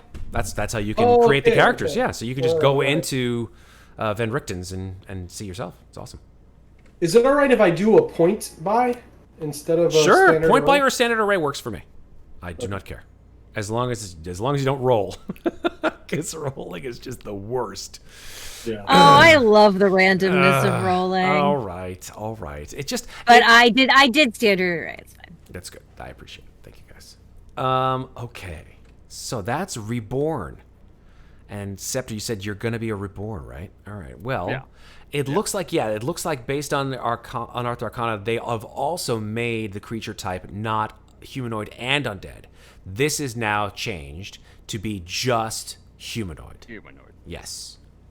Medium or small, walking speed 30 feet, Ancestral Legacy just from before. They do not have dark vision. They have something called Deathless Nature. You have escaped death, a fact represented by the following benefits. Advantage on saving throws against disease and being poisoned. Resistance to the poison damage. Very nice. Okay. Advantage on death saving throws. Oh, shit. That's great. Don't need to eat, drink, or breathe. Aw. Sorry. Don't need to sleep. That's pretty cool. Don't need to sleep. They're contemplating with the whole memory thing. So. Mm-hmm. And magic can't put you to sleep, just like elves. You can finish a long rest in 4 hours if you spend those hours in an inactive, motionless state during which you retain consciousness. So it's like trance, but you just don't sleep. And then last but not least, knowledge from a past life. You temporarily remember glimpses of the past, perhaps faded memories from ages ago or a previous life. When you make... Excuse me. Bubbles. When you make an ability check that uses a skill... look at this. You can roll a d6 immediately after seeing the number on the d20 and add the number on the d6 to the check. That's dope. It's like permanent Bardic Inspiration. Ooh. You can use this feature a number of times equal to your proficiency bonus, and you regain all expended uses when you finish a long rest. Look at that. Look at that. So it's only for ability checks, right? Seems like it. Yeah. That's still pretty cool. I love it. All right. So we have our 3 character lineage types. Have you 3 chosen your lineage types? Yes, and I'm almost Yeah. done. And you, I'm it sounds almost like Alex, you're already passed into. No, I'm at starting equipment. I just don't. No, know but you've got your class too. You've chosen rogue, which is great. Yeah. I'm definitely. I've definitely. I remember buying Tasha's Cauldron and going, I want to play this rogue. Great. So Awesome. now I get a chance to, and I think that rogue is amazing. I mean, there's Fantastic. the magic aside. There's with things that you can do with the interesting things that you can do. Absolutely. Absolutely. Whispers of the Dead, Wails from the Grave, fucking ghost walking. What is ghost walking? Tell me what that is. You can phase partially into the realm of the dead, becoming like a ghost. It's a bonus action. I'm sorry, I almost lost it when you said you could phase, just because when Elbathan used to be able to just phase through the door. Yeah. I swear to God. Now Claudio Yes. is phasing into the realm of the dead. Okay. He doesn't even exist in the same plane. What does that mean though, mechanically? What does that mean? He becomes like a ghost. As a bonus action, you assume a spectral form. While in this form, you have a flying speed of 10 feet. You can hover and attack. Rolls have disadvantage against you. You can also move through creatures and objects as if they were difficult terrain. But you take 1d10 force damage if you end your turn inside a creature or an object. So it's like ethereal form, like what night hags have. That's cool. Yeah, I'm like a night hag. Thanks. Mm-hmm. And then You're welcome. Tokens of the Departed is one of the most amazing ones. What level do you get that at? Tokens is at 9th. Okay. Wails from the Grave is at 3rd, which is pretty good too. That's pretty cool. As you nudge someone closer to the grave, you can channel the power of death to harm someone else as well. Immediately after you deal your sneak attack damage to a creature on your turn, you can target a second creature that you can see within 30 feet of the first creature. Roll half the number of the sneak attack dice when you're rounded up. I'm not gonna And the lie. second creature takes necrotic damage equal to I rolls total as wails of the dead sound around them for a moment. I'm impressed that you managed to get some whales from the ocean. Right. What? You can use this feature a number of times equal to your proficiency bonus, and you regain all expended uses when you finish a long rest. Okay, that's cool. It's like sneak attack and a half, essentially. Yeah, basically. Basically. I love that. I want to ask you, Matt, how do you, in the builder, add something? Because so you're supposed to be able to keep certain things from your previous. So as a head, well, let me just find the blurb, blurb, blurb, blurb, blurb, blurb, blurb. So if you replace or relates with this lineage, you can keep the following elements of that race, any skill proficiencies you gain from it, and any climbing, flying, or swimming speed. Well, what I came up with here is that I was previously a siren. Because I'm going with the whole, you began life as a fey creature, but an accident changed you and forced you from your home background. So I'm going to be a bard who used to be a siren, because it makes perfect sense. So like a sea hag. So you would be like a sea hag. Well, literally a siren. Like I'm in the 5e SRD, and there is a siren. Like there's there's a stat block for a siren, and the siren has a flying speed. So I want to know if I'm allowed to have that. Am I thinking of the wrong siren? Siren, I thought Sirens. Yeah, sirens are the ones who sit on the rocks and sing the sailors to their death. Yeah. They are. Yeah. Oh, interesting. Yeah, they don't have flying speed. They have a swimming speed. They are. Oh, what I'm looking at has a flying speed, which I thought was weird for a siren, but it has one. Sirens are in the monster manual. They are medium phase, and I'll they send you the are- random link I'm on. That's fine. Yeah, they are actually creatures that are sort of aquatic creatures. Yeah, well, 'cause sirens they appear as beautiful women who sit on the rocks and lure sailors to their death with their songs. There you go. But I put in the Undermountain Misfits group chat the link that I was talking about. Oh yeah, the SRD. I don't know why the SRD has that different. Yeah, so you have it. Yeah, I don't know why that's different. Let me check it out. Yeah, yeah, it's totally different from the Monster Manual stuff. So Okay, let me look at the Monster Manual. If you just go up to the top, if you go up to the top, yeah, of I was trying to find it in the list. There you go. That's why. Since we're picking lineages, Matt. Yeah. And Sarah's on that topic, like. Oh, it's not showing up in the Monster Manual. You know what it is? It's from Tomb of Horrors for some reason. It's showing up. Okay. Because do you have that on here? I'll tell you what I'll do. Because it actually sort of came from Tales from the Yawning Portal, Tomb of Horrors sort of thing.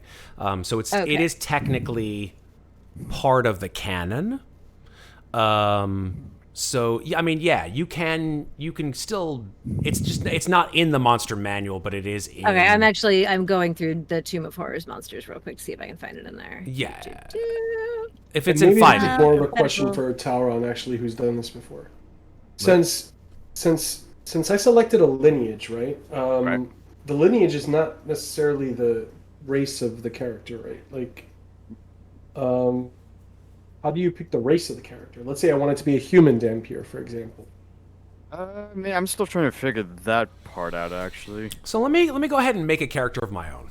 Let me see if I can sort of follow along with what you've done. Okay, Alex. so I found what you're talking about, Matt, and cool. Yes, but not what you're looking like for. that, yeah. Oh no, that's fine. We can totally. I'll take a swim speed. Fly speed would be awesome, but I'll take a swim speed. Okay, that's cool. Fine. Okay, cool. So let me just make a test human Dhampir. You can do that, but the thing is, when you can only select lineage, right? You can't. Well, You let's can't see. select what the race was before that. Yeah. We're just trying to figure out how to add in things that the inbuilt character builder doesn't give you. Because I'm also supposed to have an extra language, and I can't get it in here anyhow. So Maybe you have to customize your origin. there is something called custom lineage. If you go up to the C's, where it says Okay. custom lineage, you can do that. That I think is the reason that is what you guys need to do. You need to But customize then isn't your that then going to lineage. like take away all of the stuff that it automatically adds in as a hex blood, and we'd have to add that all in ourselves? Well, then you choose the race after you have confirmed it, and then you Okay. choose, and so then I you, did this wrong, All right, then. let's see Oh, this then. Gotcha. So I did this totally wrong. Well, we're all learning here. custom lineage. Yes. You can create your own, I think. But let me just check something here, because this can't be that hard. If you wanted to say go to lineage, right? Say lineages, and say Dhampir lineage. And if I want to make a human Dhampir, I would say choose the Dhampir. Yes, okay, great. Super. And then I would go... Okay. When determining your ability scores, you increase one of the scores by 2 and increase a different score by 1. So if you were a human... Would be all ones. Yeah, That's what I'm they don't do that anymore, I don't think. Because... Because if I wanted to just choose a race and say human, I don't know if... Hold on, let me go back and change the race. And if I just chose human... Yeah, you can't pick Dhampir. Variant Really? human... It's really weird. Hold on. Yeah, maybe you can't, right? Because Maybe that's, technically- you know what, that makes sense, right? Because then it would be like, that would be overpowered, right? Because you get all your ability scores plus 1. Well, no, it says And that then- you get either your... It basically says that if you choose this after another lineage, you either keep what you had from the previous lineage, or you get the boosts from being a Dhampir. You don't get to have both, because That it's makes the same sense. way. Right. It's the same way with the hex blood. Right. Oh, okay. That is It's actually... Ancestral Legacy. If you replace a race with this lineage, you can keep the following elements of that race, any skill proficiencies you gain from it, and any climbing, flying, or swimming speed you gain from it.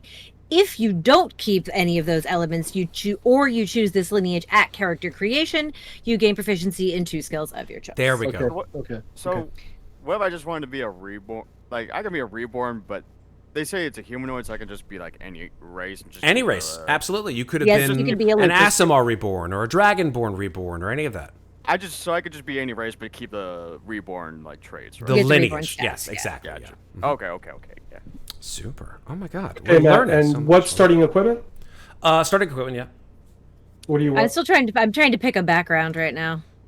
What do you want us to go with for starting equipment? Anything you want. I don't care. Hang As on, lo- I mean, it comes what about- with the class, so you choose the starting equipment for the class. Wait, what's everyone's classes so far? So wait, let's before we choose classes, except for Alex who's already chosen the rogue. Let's talk about the 2 new classes because this is the really cool. Wait, didn't we I just am taking one of the new classes now, I think. You are or you're not? I am. Oh, cool. Okay. Well, then let's go through one of them. Shall we?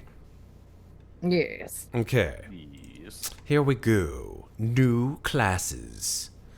Number 1, Bard. College of Spirits. I love this so much.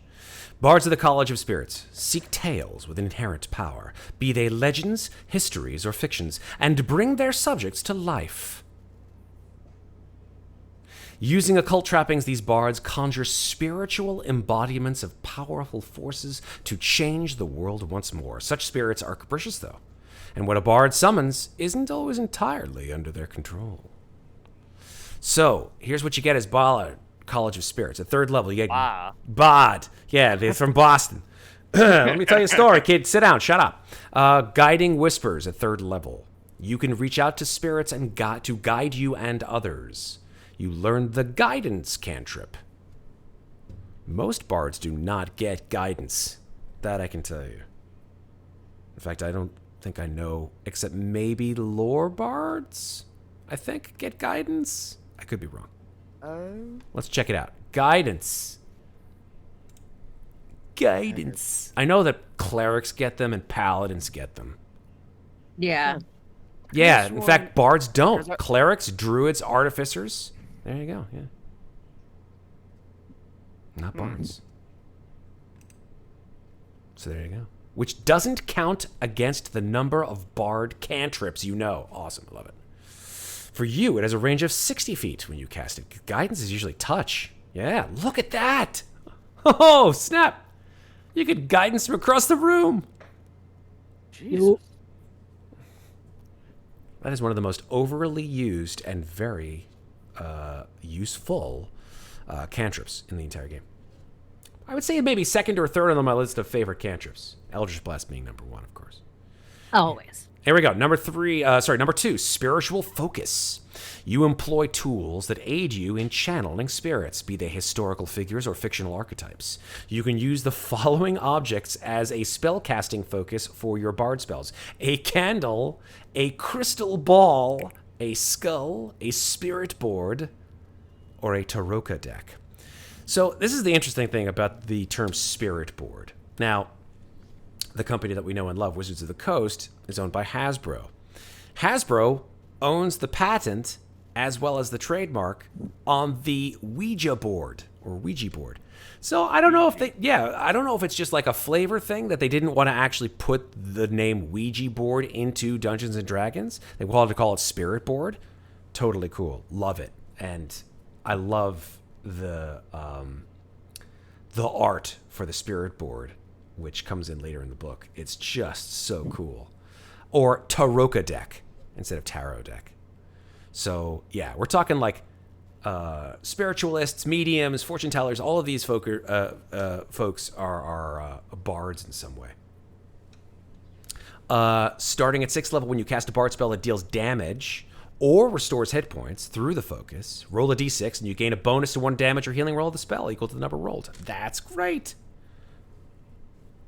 That's amazing. You get a +6 to your damage or your healing on the spell when you do it, whenever you do it. Forever. Plus, you get a possible +6. All right, another one that comes at 3rd level, Tales from Beyond. You reach out to spirits who tell their tales through you. While you are holding your spiritual focus, you can use a bonus action to expend one of your Bardic Inspiration and roll on the Spirit Tales table, using your Bardic Inspiration die to determine the tale the spirits direct you to tell. Come closer, children. Let me tell you a story. And it's all true. Oh, shit. You retain the tale in your mind until you bestow the tale's effect or until you finish a long or short rest. You can use an action to choose one creature that you can see within 30 feet of you, and can be you, to be the target of the tale's effect. Once you do so, you can't bestow the tale's effect again until you roll it again.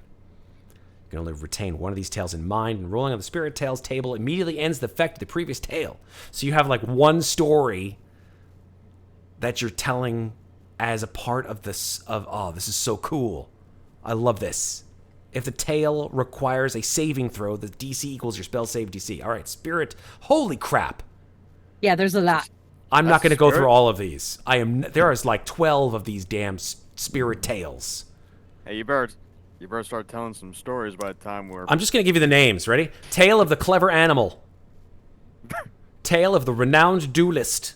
Tale of the Beloved Friends. Tale of the Runaway. Tale of the Avenger. Tale of the Traveler. Tale of the Beguiler. Tale of the Phantom. Tale of the Brute. Tale of the Dragon. Tale of the Angel. Tale of the Mindbender. Oh, that sounds really pleasant. Holy shit. Do they all come with like actual full like... Some of them, no, they don't have full stories after them, but like some of them deal damage, some of them are boosts. Oh my god. Tale of the Dragon. The target spews fire from the mouth in a 30-foot cone. Dex saving throw or take fire damage equal to 4 rolls of your Bardic Inspiration die on a failed save. So you could bestow that on one of your companions who's got a bunch of bad guys in front of him. So you have to roll a dice to determine which one you get. Yeah, but you don't have to choose the target until after you've rolled the die. Right.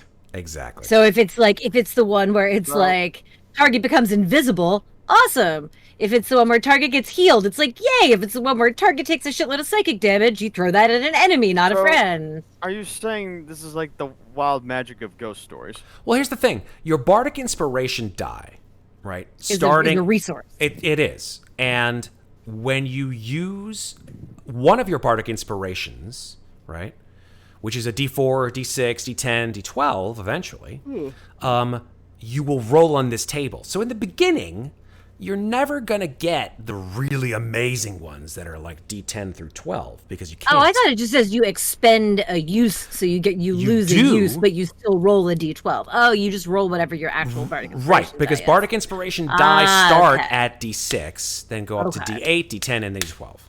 Gotcha. Okay. So slowly but surely, you are telling get these better. additional tales and doing a crazy amount of stuff. Because, like, obviously, like look at number 11, Tale of the Angel. The target regains hit points equal to 2 rolls of your Bardic Inspiration die plus your Charisma modifier, and you end one condition from the following list: blinded, deafened, paralyzed, petrified, or poisoned. Like, there's a lot of stuff on that.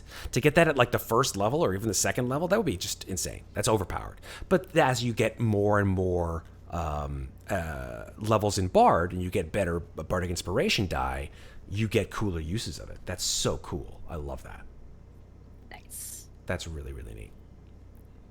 So that's a third. That's a third level.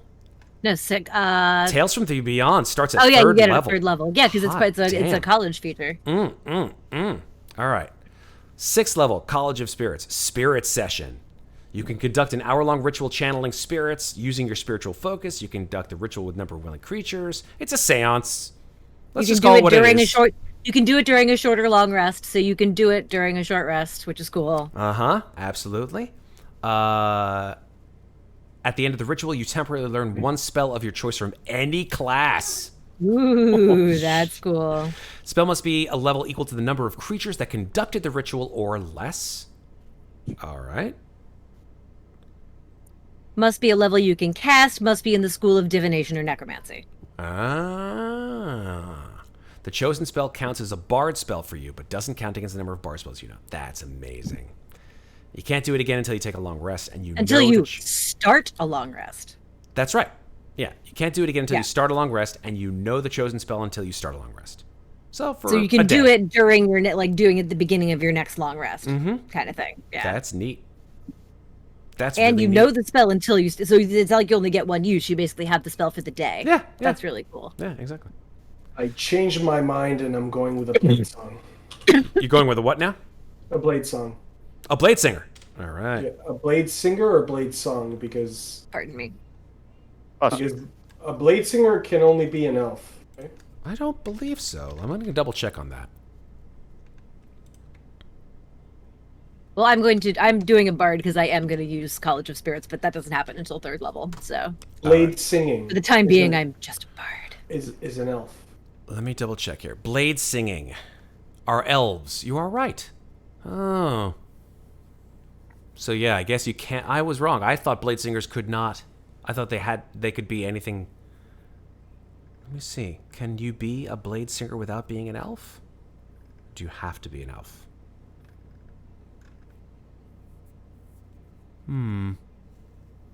Well, I guess I could say I was an elf.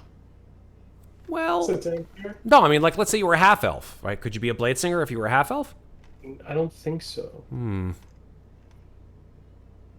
I think it's a particular elven race. I'm looking for it.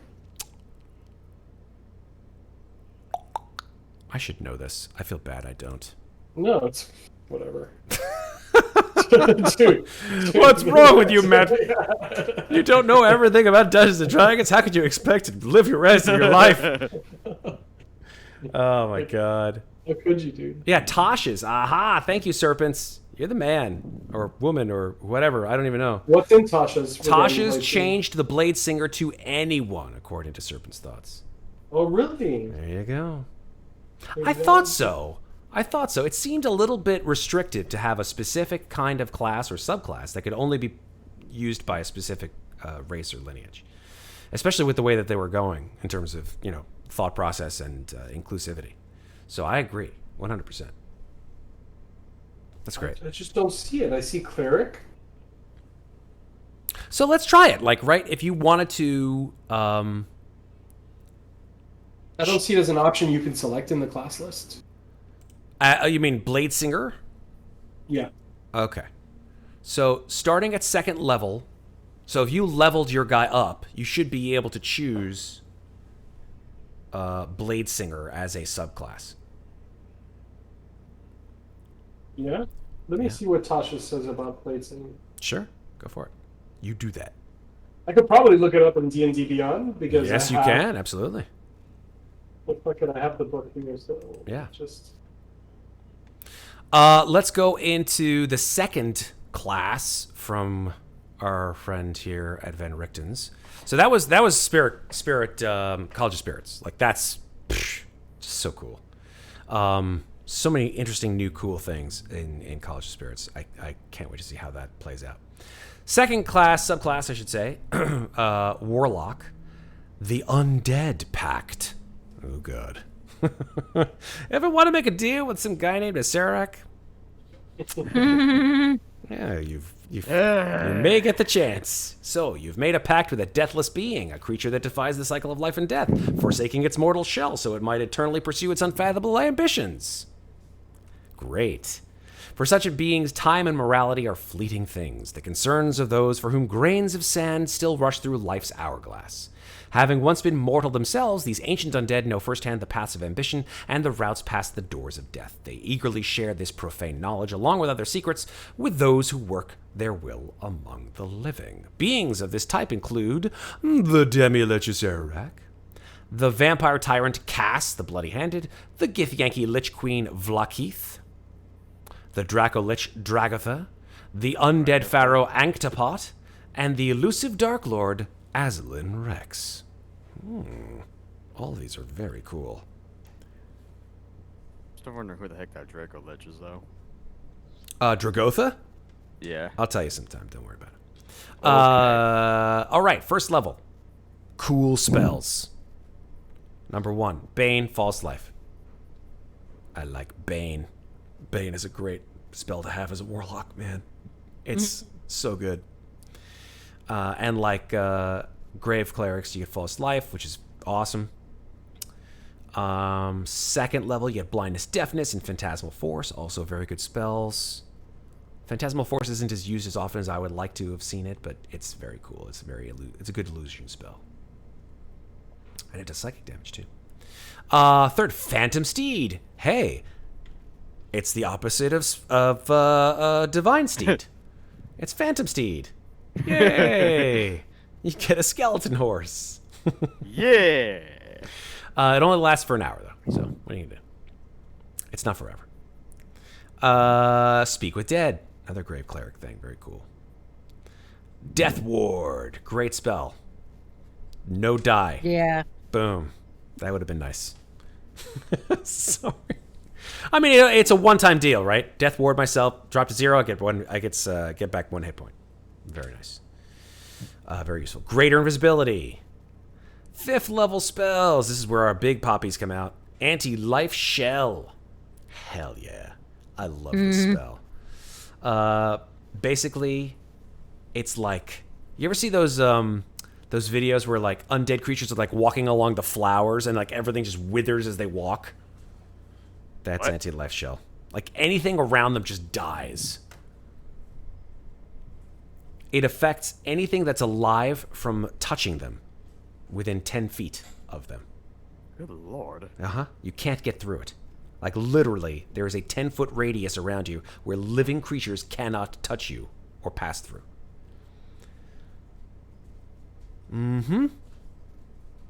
Great against melee attackers. Not so good against, say, spells. But that's not what it's for. And then, of course, Cloud Kill. You smell something? Sorry. Great stuff. Great stuff for Warlocks here. First level as a Warlock with this Pact. The Form of Dread. You manifest an aspect of your patron's dreadful power. As a bonus action, you transform for 1 minute. You gain the following benefits. You gain temporary hit points equal to 1d10 plus your Warlock level. That's awesome. First level, you could potentially get 11 temporary hit points? That's tanky. I love it. Once during each of your turns, when you hit a creature with an attack roll, you can force it to make a wisdom saving throw, and if the saving throw fails, the target is frightened of you until the end of your next turn. Eldritch Blast! Fear me, right? You are immune to the frightened condition. That's hella useful. Because of all of the different resistances and immunities, being frightened is actually one of the most pervasive throughout the first tier of D&D. I'm going to be perfectly honest. There are a lot of CR 1/4 to CR 2 monsters that are all about the frightened condition. So being immune, very useful. And it's for a minute that you're immune. Very cool. You can transform a number of times equal to your proficiency bonus, so 2 at first level, and you regain all expended uses when you finish a long rest. The appearance of your Form of Dread reflects some aspect of your patron. For example, your form could be a shroud of shadows forming the crown and robes of your lich patron, or your body might glow with glyphs from an ancient funerary rite and be surrounded by desert winds, suggesting your mummy patron. That's so good. I love that. Grave Touched, 6th level. Your patron's powers have a profound effect on your body and magic. You don't need to eat, drink, or breathe anymore. In addition, once during your turns, when you hit a creature with an attack roll and roll damage against the creature, you can replace the damage with necrotic damage. Shit. While you were using your Form of Dread, there's the synergy here, folks, you can roll an additional damage die when determining the necrotic damage the target takes. So you Form of Dread, and then during that 1 minute, you Eldritch Blast, and instead of doing, I don't know, force damage, which Eldritch Blast does, you switch it to necrotic damage and then do an additional damage die. So you crit, essentially, every time. That's sick. That's sick. For a minute, you could do that. Holy shit. Wow. Necrotic Husk, 10th level. Your connection to undeath and necrotic energy now saturates your body. You have a resistance to necrotic damage. I would have expected it a little sooner, but that's cool. If you are transformed during Form of Dread, you now instead become immune to necrotic damage. So this is like, it builds on it, right? So like Form of Dread, Grave Touch, Form of Dread, Necrotic Husk. I love that. It's all dependent on that 1 minute of Form of Dread. In addition, when you would be reduced to 0 hit points, you can use your reaction to drop to 1 hit point instead. and cause your body to erupt with deadly energy? Holy shit. You become a bomb. You drop to 0 and boom! Each creature of your choice within 30 feet of you takes necrotic damage equal to 2d10 plus your Warlock level. Holy shit. And a 10th... Okay, so this could be up to 30... Holy crap cakes, man. Each creature could take 30 points of necrotic damage when you hit 0 hit points. Oh my god. That's... I mean, that's pretty on point. And then you gain a level of exhaustion. Hot damn. That's some crazy shit. If you guys are following along at home, there will be a quiz afterwards. Finally, the 14th level, Spirit Projection. Your spirit can be untethered. As an action, you can project your spirit. Body you leave behind is unconscious. It's just like Arcane Eye. Your spirit resembles your mortal form, blah, blah, blah, blah, blah. Any damage or other effects that apply to your spirit or physical body affects the other. Interesting. Your spirit can remain outside your body for up to an hour or until concentration is broken. So it's kind of like Arcane Eye in a way. When your projection ends, your spirit returns to your body. While projecting your spirit and body gain resistance to bludgeoning, piercing, and slashing damage. Neat. When you cast a spell of the Conjuration or Necromancy school, the spell doesn't require verbal or somatic components or material components that lack a gold cost. Neat. Very cool. I can't think of a lot of Necromancy spells that require material components. I'm sure someone in chat will probably tell me. But that's pretty cool. You have a flying speed equal to your walking speed and can hover. You can move through creatures and objects as if they were difficult terrain, but take 1d4. Oh, so it's just like the Shadow Rogue. While you're using Form of Dread, once during each of your turns when you deal necrotic damage to a creature, you gain hit points equal to half the amount of necrotic. Oh, that's dope. So you get hit points back. Yeah, that's really cool. Oh, man. That's very cool. All right, so that is the second and final type of subclass from Ravenloft, from Van Richten's guide. So, Sarah, which one? Yes. Which one you pick? From the two. You said you wanted to pick one of the subclasses from Ravenloft. Oh yeah, Bard College of Spirits. Solid, good choice. Scepter, I just won't be College of Spirits until level 3 because nothing interesting No, happens until level 3. I totally get it. I totally get it. Scepter, what did you choose for your Reborn? Oh shoot. Or you haven't chosen yet? I don't know. Oh, I haven't chosen yet. It's just. Don't think about synergy, right? As much as you would prefer, right? Think about think about the fun, right? Always think about the fun. That's my advice. It's just that I'm gonna have to give someone else the Warlock thing because I'm already a Warlock in another game as is. Gotta pass the torch. Pass the torch. Pay it forward. Pay it forward. Always pay it forward.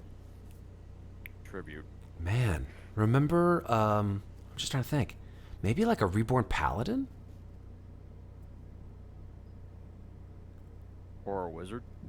Sure, Reborn Wizard. The Alex- all magic no melee party. I love it. It's fantastic. You'll all be just like glass cannons. It's like, it doesn't matter if we die. We'll just get reborn again. Ha ha ha. Alex, did you choose Bladesinger or did you choose Shadow? You can't choose. I don't think you can choose Bladesinger till level 2. Right. Correct me if I'm wrong. No, you're right. Bladesinger is an option, a subclass at Wizard at level 2.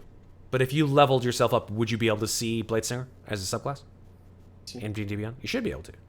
Check to make sure. Yeah, let me just... I think I just finished my ability scores. Beautiful. So let me pick my background and then... Yeah, background, you guys... let me check the background and see if there's anything in... I may have also just gone full Ravenloft and picked one of the new backgrounds too. Yay! I'm so happy. This makes me so happy. It actually ended up playing in really well to what I was coming up with here. Okay. So the new background is the new background the haunted one? There are two. One is called Haunted one, and actually the funny thing is Investigator is another one. I was gonna say. There's one that's perfect for you, Alex. Yeah, I'm gonna move away from that one. So Investigator is literally friggin' it is Scooby-Doo, right? In a way, it's Scooby-Doo and it's Sherlock Holmes and it's like ghost hunters, and it's all the kind of cool mystery-based investigator kind of shit. The new stuff with investigator is really neat. It's like, what was your first case? They have a table of 8 different like first cases. That's so good. I love it. And you get a new feature with investigator called official inquiry. You're experienced at gaining access to people and places to get the information you need. Through a combination of fast-talking determination and official-looking documentation, you can gain access to a place or an individual related to a crime you're investigating. FBI. It's friggin' X-Files. That's exactly what it is. It's Mully and Mully. It's Scully and Mulder. That's great. I love it. That's investigator. And then haunted one is like, yeah, you're haunted by something so terrible that you dare not speak of it. I think it's like for wizard though, they don't get the hype until like 2nd level or. They don't get the what now? You know the subclass. Yeah. Yeah. They don't get to choose their school until 2nd level. Yeah. Mm-hmm. Way out then. That is correct. But you guys can choose all the other stuff. That's fine. I'm going to pick Sylvan. It's what? All I'm right. gonna need a book. Actually, no. I should pick Abyssal and Infernal. Man, I know Red Platinum. Like I said, Red wanted me to be someone squishy for once and stuff. The usual. Don't let marshal. Red make your decisions for you, man. Yeah, but it's like something like I always wanted to be a spellcaster. Well, Right. there's a lot of decision making within spellcasters. I as you was well like know. gonna go completely anti my usual MO and be like an artificer, intelligent, non-charisma based player. But then there was all this really cool shit, and I came up with a really good story, and all my plans went directly out the window, and I'm a goddamn bard. You know what the great thing? You know what the great thing is, Sarah? There's always more characters to make. That's true. Red in I chat still says, need to "Yet go squishy." So there you go. Yet go squishy. I'm gonna die. We have no tank. We have no healer. It doesn't matter. We have DPS. God damn it. Oh my god. Okay, that's fine. And who knows? You might get a 4th person eventually. Because a 3-person party, they got no problem with a 3-person party. But 4 is optimal. You know what? Yeah. You know what? Not a wizard. Not a wizard. Okay. I'll be the cleric. Smart. Reborn cleric. I love it. One of the new deities in Van Richten's Guide to Ravenloft is a deity named Ezra, which is actually kind of cool. Ezra is, I believe, a neutral god, specific to the domains of dread to Ravenloft.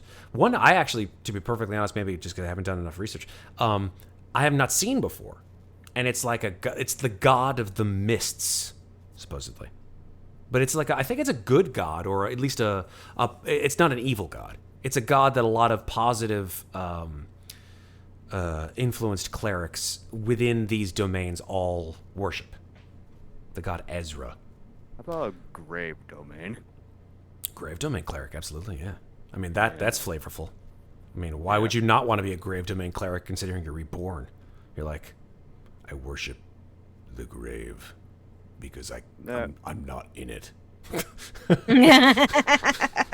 By the way, so are we also still playing Tasha's like content as well? Yeah. Tasha's is fully usable.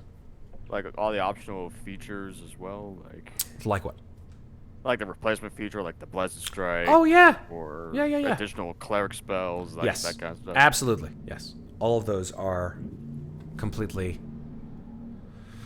good and completely legal and completely fine. Legal. Okay, yeah, you do get blade singing. Cool. So then Tasha's made it fun for everyone. Yay! Well, I got 8 hit points at 1st level, which is pretty good. Well, there you go. Congratulations, Alex. You're now the tank.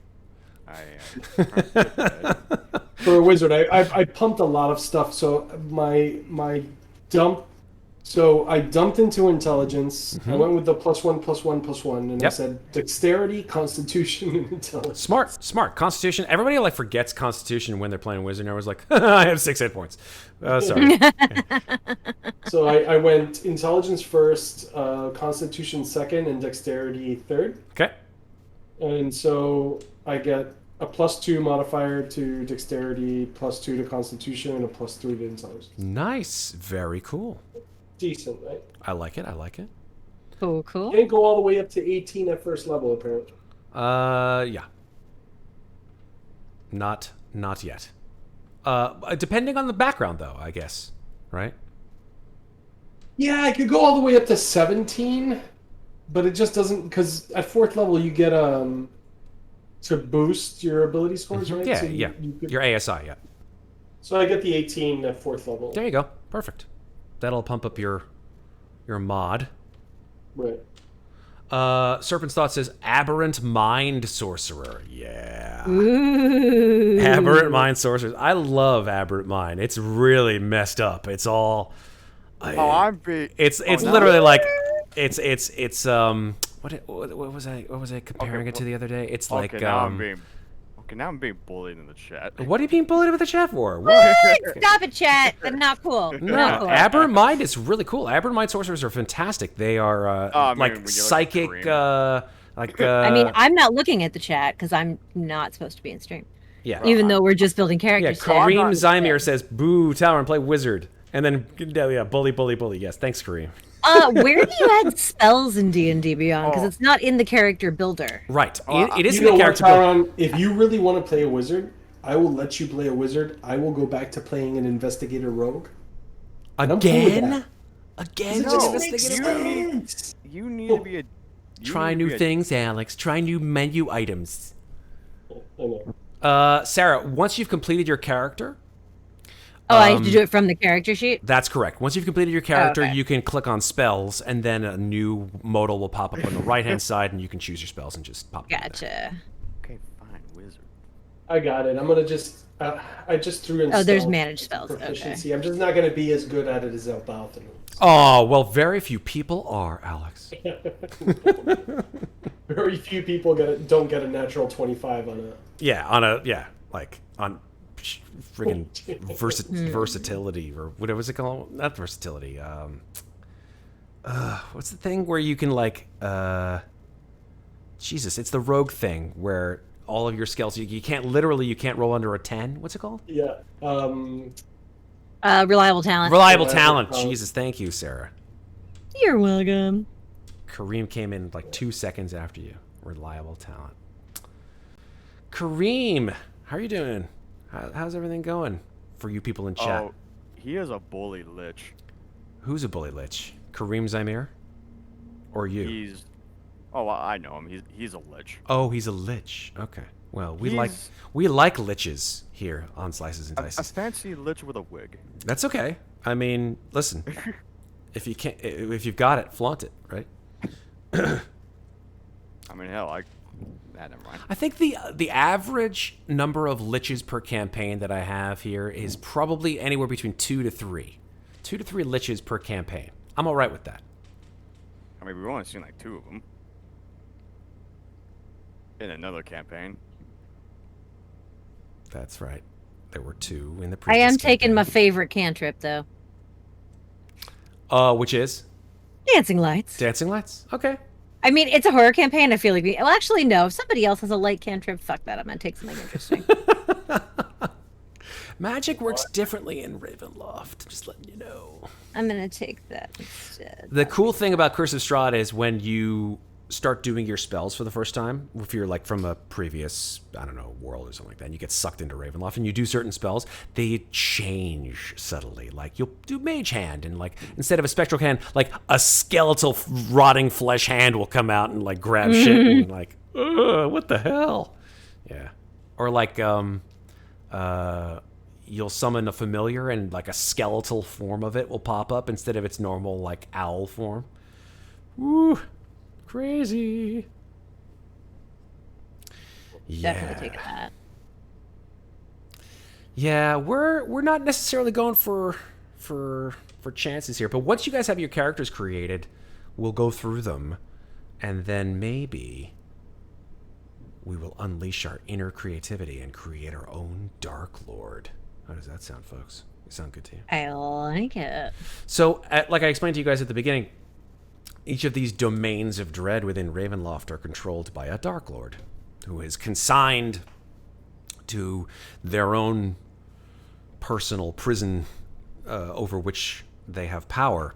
But usually, the cooler ones are, in my opinion, the sort of ones that I see out there on the internet. They're like homemade, home-brewed domains of dread and homemade, home-brewed Darklords. And some of them are just... they blow my mind how creative people are and how insidious people can be. So, we'll see how we do. Are the deities, like, second edition still in the domains of dread? Like, you pick one or something? Like... Yeah, I mean, if you came from Ooh, I figured out how to Ravenloft- add speeds. Yay. Oh, good. If you came from Ravenloft, chances are the deities in Ravenloft would apply. But if you came from a different, world, whether that be Toril or Greyhawk or whatever it is, then the deities would apply there. So you can choose whatever you want. Okay. In a world. In a world. I think I'm going to go with one of the Ravenloft deities. Oh, good. Awesome. Barovia. Yeah, so there are, depending on your view of the world, there's the Morning Lord in Barovia, who's like the good, the deity of the sun, which... Neutral. True neutral. I would say Ezra would probably be the Church of Ezra, or maybe St. Cuthbert. Yeah, one of those two. Have we chosen backgrounds yet, or? Yeah, you can choose your background. What have we got so far? Alex, what your background? I'm a sage. Sage? Sarah? Background, haunted one. Yeah. Nice.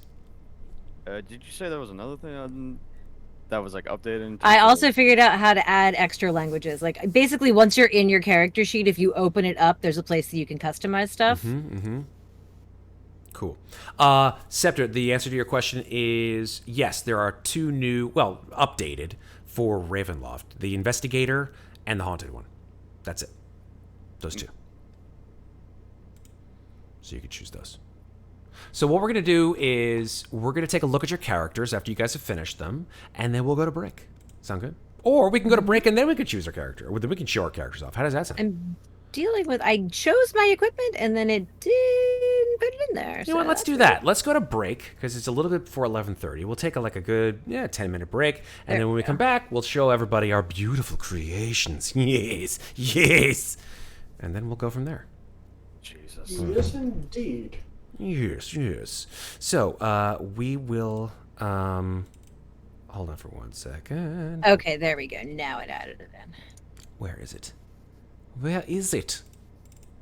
Hold on for 1 second here, folks. Where are you? There we go. I'm just going to change something around a little bit. Starting equipment. So you want me to use the player's handbook rules for that and just buy the equipment, or just... Yeah. No, you can just use the starting equipment. It just brings you through a list, like starting equipment, and then you click on that, and then it just brings you bing, bing, bing, bing, bing, and you just choose that, right?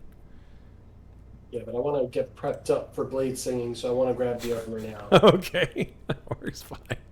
As long as you have the gold to support it. All right, so let's... You're not... So, yeah, choose gold and then just buy the shit. Okay, there we So go. let me go to D&D Beyond, and I think it goes by your character class, so... Yeah, I just took the starting equipment. I'm not being It's crazy. easy. Yeah, it's easy. All right, cool. So we'll be back in 10 minutes, folks. And when we come back, we'll take a look at what these three monsters have made. Stay with us, folks. We'll see you in a bit.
All right, we are back. And we have another person who has joined us. Hello, Red. Red, one of our awesome people here on Slices and Dices who has DM'd for us and who has played with us, and one of our mods. He's a friend, and we're happy to have him. So he's joined us. Actually, I'm not a mod.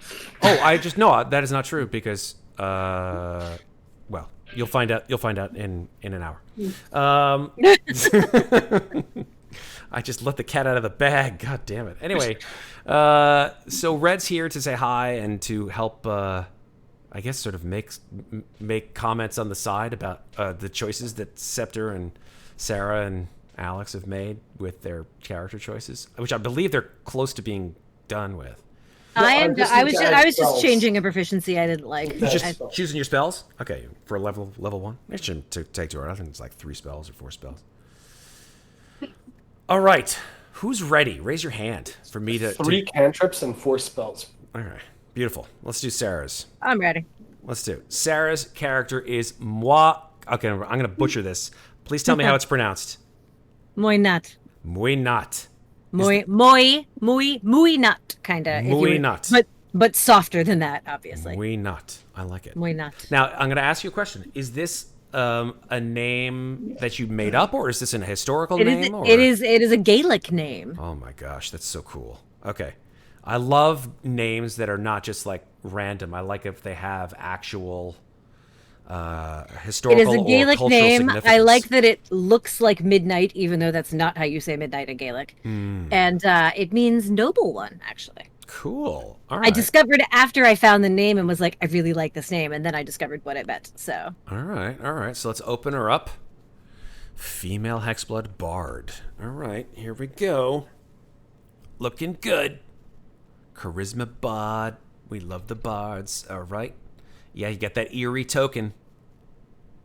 Yeah. Bardic Inspiration, eerie token. Everything's good there. What spells did you choose? Let's see. Minor Illusion, Vicious Mockery, of course. Disguise Self.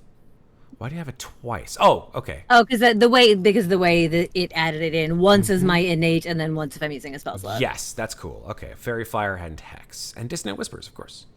Of course. Great. The 2 bard spells that you have to take at the beginning because they're worth it. They're I agree. good. Dissonant Whispers is great. I mean, Yeah. you can't get around doing 18 damage at first level, right? Potentially. Exactly. Okay, cool. And equipment, all that looks pretty good. I took starting equipment for now. I might change my mind and go back and do an equipment buy if I realize that I want something that I don't have. But for now, it's just starting equipment. No problem. Lots of proficiencies, as bards are only second to rogues with the number of proficiencies they get at first level. Deception, investigation, perception, performance.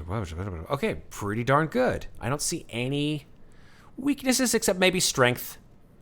Strength and maybe int. I didn't dump in wisdom for once in my life. I actually made it one of my higher stats. I decided I would try that for once. No doubt. I'm with you there. Cool. Yes. All right. Nice. And then I don't know if you wanted to see if where it's Haunted under. one. Here we go. Background haunted one. Yes, the traits. Love it. And I put the thing about beginning life as a fey creature under bonds because that was the place that it made sense. No, that's perfect. I love it, actually. I put no trust in divine beings. I love how this is going to be in juxtaposition to Scepter's character, who's like, I'm the reason I am what I am because of divine beings. That's really cool. I mean, maybe I am too, and that's why I don't like them. Oh, I love it. I have a dark calling that puts me above the law. Chaotic neutral. Man. Always. If I had a nickel. Know that I am capable of playing chaotic neutral without derailing your campaign. That's true. No, you're not like, I hate everyone and I want everything to just destroy itself. No, it's just like fuck the law. I could have gone true neutral, but I really liked the dark calling thing. It worked. I'm down for that. I feel like that would also apply to dark neutral though. Sure. Or to true neutral. Knee length hair. Holy shit. I used to be a siren, man. Okay, that's cool. Is it bound up, or are you just keeping it down? Are you down? Maybe like a couple of braids to keep it off of my face, but otherwise it just stays down. Damn, I'm thinking knee-length hairs. That's a lot of hair. That can get in the way. But if you've had it like that your whole life. That's true. Plus, if it gets in the way, I can just chop it off. It'll grow back by the next day. Totes. Knee-length hair, nearly black eyes, extremely pale skin. Are you the girl from The Ring? What the fuck? No, because I'm 5'10". Damn. Okay, you're just the tall version. That's cool. We're down for that. That's cool. Jesus. Jim's magic missile. Jim's magic missile. Oh yeah, that's from It's Jim. Jim Dark Magic from Acquisitions Incorporated. I did write a very short little bio, but I don't know if it shows up anywhere. Let's take a look. Yeah, one of these days, Alex, I'll introduce you to Acquisitions Incorporated, and you'll laugh your face off because the guys from Penny Arcade are so funny. It's under notes. I like the backstory. Should I say it or no? I will read it. Go for it. I don't know how old I am, but I have been in this world a little less than a year. I don't know what I saw beneath the waves during that storm, but whatever it is did this to me, and I'm going to fucking kill it. So good. I love it. Okay, well, I guess I'm happy. a nautical adventure perhaps is in store. I like it. All right. It felt very Lovecraftian. Okay. With the accident and with the something dark haunts me, I was like, this is all it's all just coming together so beautifully. Oh, the ideas are brewing in my head of mine. Okay, okay. We're cool with that. All right, I like this. I like this a lot. This is very neat. And that's it. Yeah. Oh, and it doesn't show up there because the display is for walking, but I did add my swim speed, so my swim speed is in there now. Okay, cool, awesome. All right, so that is good for. I'm gonna fuck up that name. Moinite. Moinat. Okay, Moinat. Moinat. I will eventually get it. Okay, so I'll edit it for there to be like a pronunciation. A pronunciation. I'm getting fucking Jim's magic missile. Do it. Jim's magic missile is great. Jim's magic missile. Oh yeah, no. Jim's magic missile. Why not? Hey, Jim Dark Magic. He's everywhere and nowhere at the same time. All right, Scepter, we good with you? Are you up next? Are you ready to go? You are muted, Scepter. Son of a There you bitch. go. Son of a bitch, indeed. That's one. Son of a bitch. Drink. Is that our drinking game? Every think time it Scepter is. says son of a bitch, you Either have to that. drink. I love it. So one of two things. love it. Either every time Scepter says "son of a bitch," every time Alex vapes, every time I say the word "awful" or "individual," every time, every time. What's my personal trope? Every time a cat jumps out of nowhere and tries to kill you. That's fair. Every time Craw makes a joke that fails. Every time. Shouldn't it just be facepalm for anyone? Yeah, that's pretty much it. How about James? Let me think about James. Every time James gets a sub? Yeah, every time James either gives or gets a sub. Yeah. Mm-hmm. There you go. Man, I'm gonna be wasted by the end of this goddamn campaign. That's fine. Oh, how come you didn't wake up in the morning on Saturday? Because my game. Okay, so yeah, let's move on to Scepter's character. Yeah, I didn't know if you said yes or no, Scepter. Are you ready? Are you ready to be scrutinized?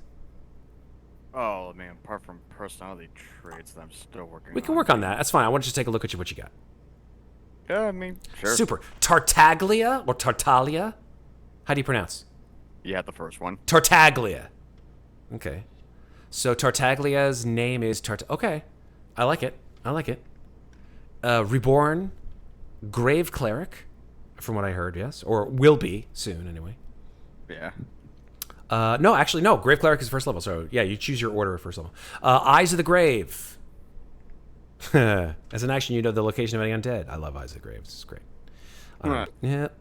Including yourself. Womp womp. He's not undead. He's I'm human. joking. Unarmed strike. Spare the dying. Yep. Circle of mortality. You restore maximum possible HP on each dice with healing spells. Yep. Grave Cleric. Yep. Knowledge from a past life. That is the real cool thing of this lineage. They don't want to call them races, which is totally fine. When you make an ability check, use a d6 immediately after, and add the number d6 to the check. I love these. History check, intelligence check, whatever it is. Religion check. All right. Mace. Oh, you got inflict wounds. Hot damn. Nice spell at first level. That shit can do some serious effing damage. 30 possible damage. It's a great spell. You gotta make yeah. contact first. Yeah, you gotta touch somebody. Hey, they run up to you. You're like, hi! Face palm. There you go. Guidance, Sacred Flame, Spare the Dying, Toll the Dead. Good stuff. Bane, Cure Wounds, False Life, Inflict Wounds. Yep, all this is good stuff.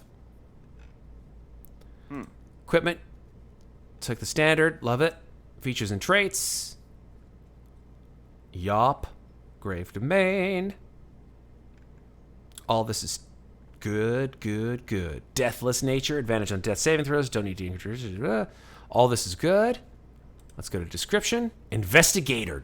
Oh, you took the investigator background. Good man. Official inquiry. So, you're undead priest Sherlock Holmes. That's cool. So you're like every Victorian trope rolled into one. Amazing. You are Sherlock Holmes, Frankenstein, and Van Helsing, I guess. You know, so like all rolled into one ball. Okay, that's cool. Gotta figure out how people died, man. Hey, this is Ravenloft in a nutshell, baby. You're golden. You're golden. Yeah, you can hit the personality traits and ideals and bonds and flaws and all that shit later. That's fine. That's all just icing on the cake that is Tartaglia. I love it. Yeah, and then all the other stuff and your spells we've gone through. So that's good. Yeah, this looks fantastic. I love it. I love it. All right, let's go to our final one. Let's see if Alex can round us out. Mr. Dampire. Still writing my background. Oh, you're still doing your background? Okay. Yeah, well, I guess I can talk. Let's do. Yeah, this is level 1 wizard, right? So you're not going to hit any of the cool shit till level 2, but still we can take a look. Claudio Ionescu, male Vampire wizard, who will not talk like this because this is demeaning to peoples. For the longest time, I did Ravenloft or was involved in Ravenloft games or campaigns where everybody would talk like that when they would be like the Vistani, who are the sort of the variant Romani / gypsies of the Ravenloft world. And I'll be perfectly honest, I didn't even know back then that was somewhat demeaning until I got older and actually went to Europe, to Eastern Europe, and even to Western Europe, and saw the Romani, who are all over Europe. And to be perfectly honest, they're wonderful people. Europeans have this innate distrust of them, because there is overall a certain degree of distrust of the outsider, which obviously is widespread, but really sort of ingrained in some older generations within Europe. Like they have some serious dislikes of those peoples. When I was in Italy, this woman came up to my mom and dad in the middle of the street and was like, she said it in like broken English. She's like, "You are American, yes?" I'm like, "Yeah." And I guess it was pretty clear that we were not from Rome. I'm like, "Hello, look at me. I'm like 6'2" and pasty white and not Roman at all." And she's like, "You are American, yes?" I'm like, my dad's like, "Yeah." She goes, "Beware of gypsies." Like, I don't know. Alex, you're from your family's from Spain. They're from all. The problem. It's not a problem, but the thing is that they're a homogenous culture that's nomadic. It is true. So they're everywhere. They are. Right? Yeah. So they tend to stick together, and they tend to be relatively poor. So it's a socioeconomic thing. It is. You're right. 100%. Yeah. So to take that kind of stereotype and to sort of drain it and pull it into Hollywood culture of what a gypsy is, and to throw it into like 1930s horror movies, and then to take that trope and pull that into like D&D, it just is disparaging. And I completely agree 100% that if you take that and push that into role-playing games as that stereotype, it's really just poor. It's in poor taste. So they've completely revamped it, no pun intended, in the new Curse of Strahd offerings, as well as in the Ravenloft book, where they talk about Vistani culture and how it's a positive influence against the sort of awful sort of non-Vistani cultures that are all over the different islands of Dread. So it's pretty cool. I really like it.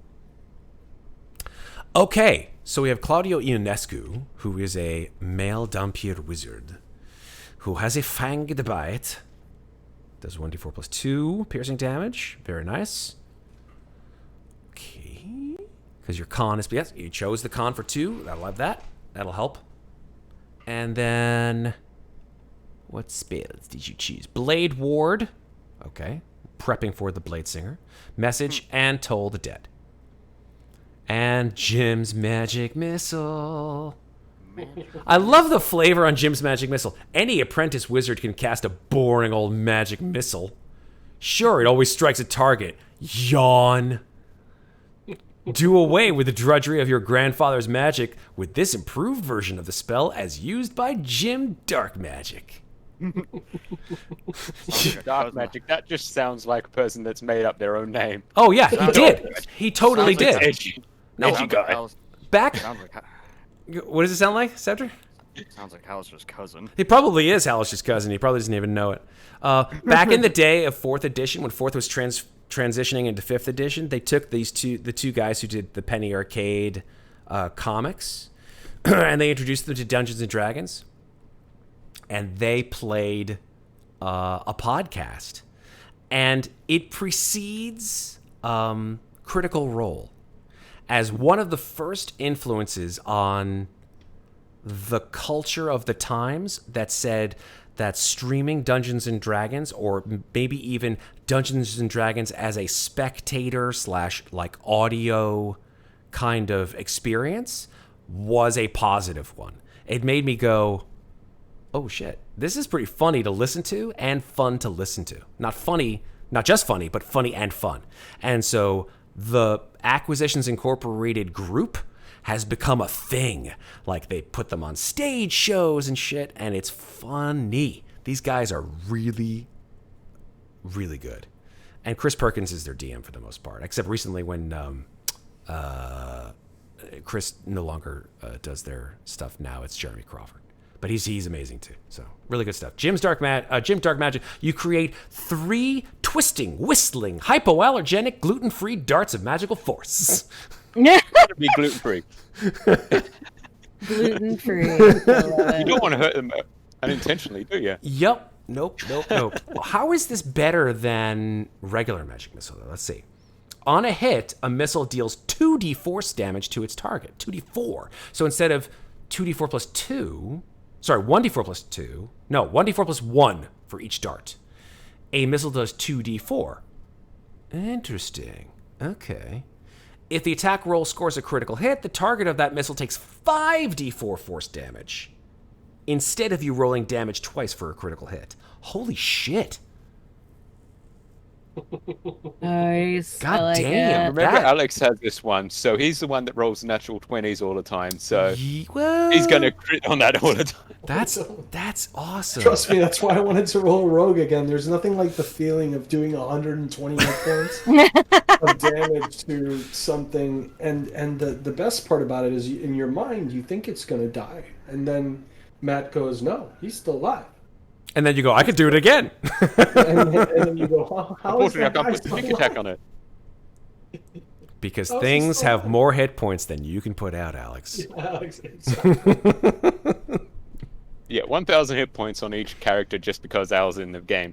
Yeah, exactly. Because Al, I have to up the hit points every single time, man. Because Al is just his damage output is just ridiculous. I have to constantly, like, I don't want the battle to end in like 20 seconds, so I have to, like, okay, but well, it's single targeted, Red. I mean, it's not That's like true. I can do it. It's not max. No, you're absolutely right. Your targets are focused. You They die. are laser focused. You are not You about die. the AoE. That's like Sarah's character is all Yeah. about like how many targets can I possibly destroy How many at people once? can I fuck up in a single turn? Yeah. I'm going to do that And now. and which class There gives you me a go. companion? Yes, exactly. Yes. Red knows me well. Yes. I'm going to do that now. Do I get to have friends? And can I blow shit up? I Hey, just wonder if this character is going to have a companion. Claudio Ionescu, the vampire or the Dompier, I should say. Yeah. I don't know, Alex. No, what do you think? Didn't No, he get what a familiar? Sarah's playing. Oh, the one that Sarah's playing. This one? Probably not. No. Yeah. Oh no. She's a loner. I'm trying to go against type here. This is good. I like when you guys go against type. It helps. I went against type in Carl's Wednesday game for building the character, but then I just started collecting all the animals, so it was like, okay, never mind, I'm back to being me again. It's What? okay. Animal collection. Next week we'll do Pathfinder. The week after we do that, I'll go back to being Elbalthan, and everything will be okay again until fall. The week after that There is you go. the week after that is Alien, but then the week after that we'll go back to D&D. You go back to being Albalthan. I don't get to play Alien. That's okay. I understand, Alex. You don't want to like die in the first 20 minutes of the game. I don't blame you. What? No, nothing, Scepter. Nothing. It's fine. I'm not going to say anything. It may happen. It may not happen. I don't know. It depends if I roll a 6 or not. All right. Is this going to be the Aliens game? I thought you said it was gonna be a campaign. Yeah, it's a campaign, but there are backup characters of back. We're not here to talk about Alien. We're here to talk about fucking Ravenloft. So stop. All right, here we go. I think we're good. Alex, did you have anything else that you wanted to talk about, Claudio? Well, yeah. I wanted to talk about a bit about his background. So Hit me. imagine that he spent his early childhood and teens buried in studies of the multiverse and tomes of magic, and then he was bitten by something, and he died. Okay, I'm with you. Yeah. He woke up in some bushes near Barovia. Is he from Barovia? I guess he's from Barovia. Okay. So he just He woke up in some bushes near Barovia, fully aware of what had happened to him, and unaware of the intended consequences if he ever told his family what he'd become. And a disdain for the day, even though he could walk in it. And a love of Twilight. a love of what? Books or A love of Twilight? Oh my god. If you fucking start to sparkle, I am dropping you from this campaign, sir.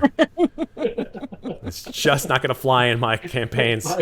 no sparkly Dompiers. There are no sparkly Dompiers. In Matt's Ravenloft. No, Okay. I'm sorry. I will veto. Thank you, Alex. If you want to know more about Barovia, I can. Well, actually, Barovia is actually in It's one of the primary, if not the first, domain of dread to learn all about. You said that all of these domains of dread, you said were kind of like islands in the mist in a way.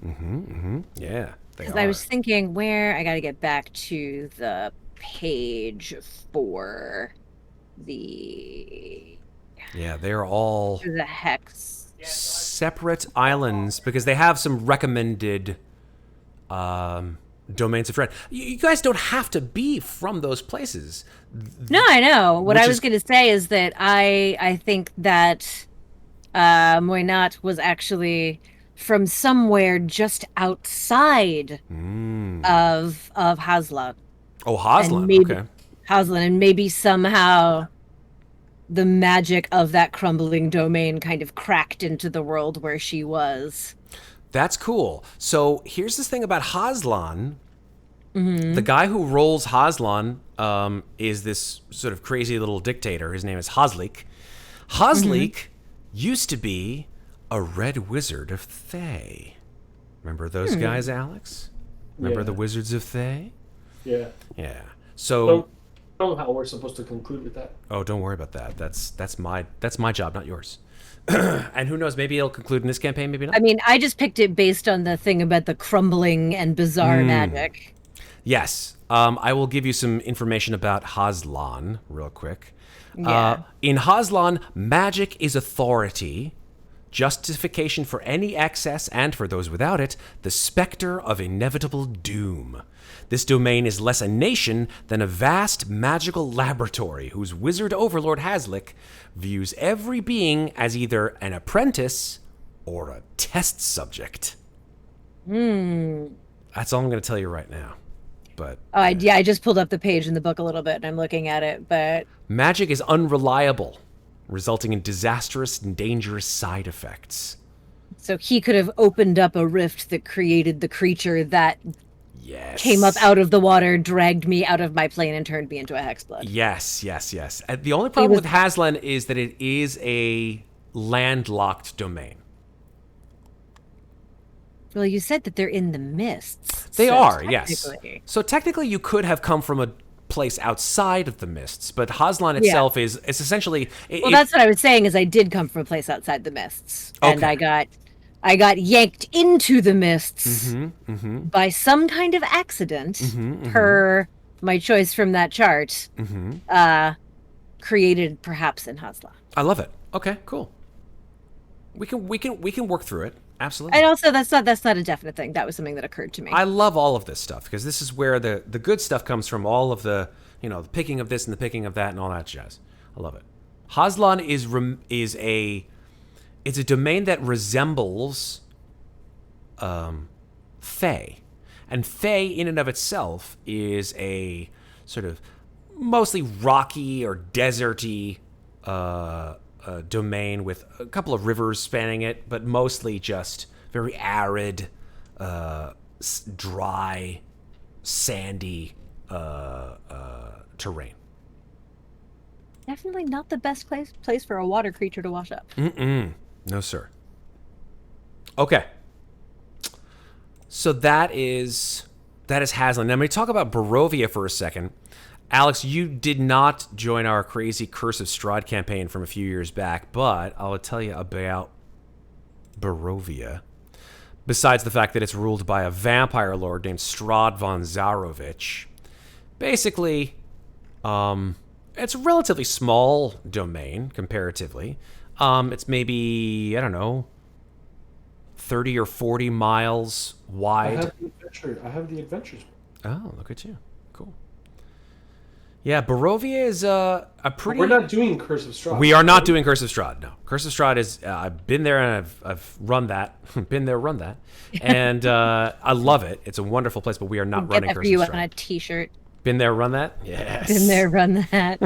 We're just with like all of the adventures on it. I love it. Yeah, I love it. No, sounds you like just a get then a we're printed doing- t-shirt with check boxes, Yeah. and then every time you run a campaign in that thing, you just check it off on your shirt. Been there, run that. Love There, it. the front says "Been there, run that," and the back has the list of all the campaigns on it. That's there you go. good. I like that. What happened? So Van Richten's guide. Make a shirt. Copywriting that idea, chat. No stealsies. What were you saying, Alex? So when you buy Van Richten's guide, it comes with a campaign. No, Curse of Strahd does not come with Van Richten's guide. What it comes with, No. Van Richten's guide comes with a new campaign, or it does not come with a new campaign, but it comes with a new adventure at the end. okay. And that adventure is good. It's really, really good. It brings you from level 1 to level 3 too, so you can like go from there. Because everybody's like, oh, level 1, it's just so underpowered. Level 3 is where things really start to take off for most players. Because like the cool shit comes in at level 3 with usually the choice of their subclass and all of their additional powers and stuff like that. So usually people want to get to level 3 as fast as they possibly can. But for people who are relatively new to the game and they're not really used to any of the mechanics, they have to sort of build up to it, which is totally understandable. Yeah. So this little mini adventure, if you survive it, gets you to level 3 pretty fast. Okay. Let's do it. Oh, really? We don't have a lot of time. We have an hour. I don't think I can get you through this in an hour, but what I can do is I can run you through the first part of it. But I thought we would do a little Darklord stuff. I don't know. What do you guys want to do? You want to make a Darklord or a Dark Domain, or run through the first part of the adventure? I don't know. I've been fine with a Darklord. Want to make a Darklord? I heard. Yeah, I feel like that would be fun. Make a Darklord. Well, I mean, this is technically an episode 0, we can say. Yeah, like do a little collective creativity. Yeah. I read. It sounded like you wanted to jump into this. I don't know. You wanna make a character your own? Jump in on the phone? Sure. Who says you can't? Make a robot. Yeah. Oh, so you could like make a reborn that has like clockwork innards, like those kinds of things. Yeah. So we got to. I like that. Okay. Very steampunk. I dig it. Oh yeah. Not construct, right? I mean, Warforged are constructs for essentially, right? Actually, they're not construct. Are they? I can't remember. Are Warforged constructs or are they humanoids? I mean, they're both, because they are technically constructs, but they are humanoid. I just want to know the classification for From the mechanical Warforged. perspective. Yeah. I'm pretty sure Warforgeds are classified as humanoid. Let me do a quick check. And not construct. But they are also constructs but constructed in humanoid form. No doubt. It's from a technical point of view. It's kind of obnoxious. Gotta love technicalities, eh? PC. Well, there's like a PC version of Warforged, and then there's like a monster NPC version of Warforged. And even here, as an NPC, Warforged are humanoids, not constructs. Yeah. So that's the difference. Yeah, Warforged Compendium. There we go. Yeah, Warforged are... Age, alignment, size, speed. Design. Yeah, it says nothing about Warforged being of a different type than just humanoid. So I'm keeping an eye on chat, see if they have anything to say about it. Yes. Anything, chat? And nothing in chat yet. I think that they're in agreement with me then. Ha ha ha! If they don't say anything, they're in agreement with you. Yeah, that's what I think. Sounds about right. Either that or it's just like, they're just like, I don't really care. All right, so yeah, I mean, you could do Warforged, or you could do a Reborn. It's up to you. Or you could do whatever you want. I don't really care. But then again, I could just use the Reborn and make the character that I mentioned in the homebrew section on the Discord. Yeah. Flavor it up. Yeah. Love it. But as I said, that's a homebrew based on a homebrew based on a homebrew based on a homebrew. Nice. So, it's fun. Question is, will you allow that much homebrew? We'll talk. We'll talk about it. I usually don't, but we'll see. We'll see. I just love the fact that this is turning into the fucking Monster Squad. Like, it sounds like a bad joke. Like a witch, a vampire, and a Frankenstein monster walk into a bar. Where they meet a robot. They meet a robot. All right. So that's let's do this then. Let's hold off on the adventure. And you guys have to pinky swear that you won't read it in the back. Please. Promise. I hate spoilers. I am an anti-spoiler person. I do not want to know ahead of time. It's really cool and it's really flavorful, and Roll20 has some really great stuff with it too. Because you can get Van Richten's Guide to Ravenloft in Roll20. So you can use you don't have to get it here in just D&D Beyond. You can get it in Roll20, and you can create characters in Roll20, and you can pull the adventure directly into Roll20 and play it right from there, which is... What an age we live in. I know, right? It's like we had some kind of plague that just destroyed us all, where we had to stay indoors for the last year or so. So yeah, Roll20, way to go. Thank you for that. Really appreciate it. So now we can play through this particular adventure. I will tell you what, I will just tell you the name of the adventure. It's called The House of Lament. We're in one place. Yay.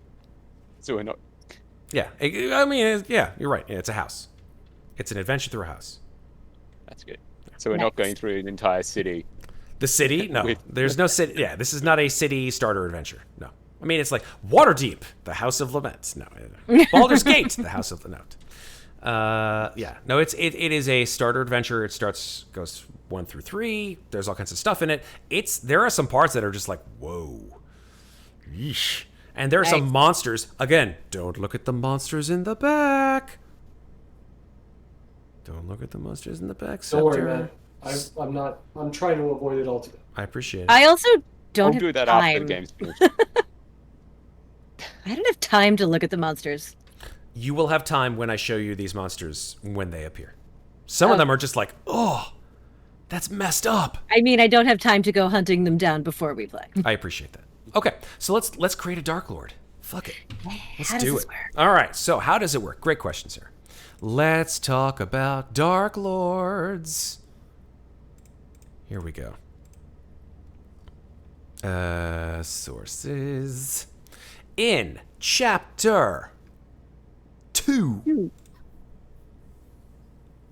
of your textbook, which is called Creating Domains of Dread. And you know what? Let's bring in chat. Chat, if you want to like offer suggestions. Oh, I'm keeping an eye on chat. So Thank you for that, Red. I appreciate it. Heck, I mean, the last thing is that Serpent just said was Wolfman's got nards. yeah, he does. Wolfman, Monster Squad, one of the best movies from the 80s. Love it. Okay, here we go. Ravenloft is a place where your nightmares can run wild, where anything you can imagine in moments of dread or despair can come to frightful life among the mists. The setting as a whole is made up of countless isolated domains, each one a perfect expression of a particular flavor of the macabre. Creating your own domain allows you to blend legendary evils, unexpected monstrosities, and grim settings into a tailor-made whole, bound together by mysterious mists and buried alive inside your favorite horror genres. You know, it's surprising how many horror genres, they have categorized in this particular book, and have gotten it absolutely correct. If you go back to the table of contents and go under chapter 2, there's something that says genres of horror. They have 6, and then some smaller genres, types of horror, which are absolutely spot on. I love it. Body horror, heck yeah. That is the thing, you know. Literally, that's the thing. If you think of body horror, it's The Thing. Anything by Cronenberg. Most John Carpenter movies are body horror movies of some kind. Anything where it's like gross out kind of stuff. Bodies. Yeah, distorted, unnatural things that occur within you. Yeah. Even something like Stephen King actually has a couple of body horror things, like Thinner. You wouldn't think Thinner is the movie Thinner. I feel like that's kind of the definition of body horror. That's body horror. Yeah. Yeah. Like anything that Would Alien occurs be body within you, within your own body that shouldn't, is body horror. Tommy knockers. Sure. Yeah, part and part. I would think Tommy Knockers is actually kind of like a combination of cosmic horror and body horror, right? I mean, the fucking teeth start falling out. Yep, Yeah. absolutely. Yeah. Question: would Alien be body horror because the Oh, aliens are yeah. It comes out of you. Yeah, which shouldn't be in you. and aliens are based off humanoid figures? Yeah. So Yeah, absolutely. Yeah. were human at one point. Mm-hmm. I'll have you know, I cannot. I Yes. got nothing in terms of this topic. Body horror, as in like you are Horror not in general. not happy In about it, general. or not. In No, like he plays horror games with us, but hates it in all other forms.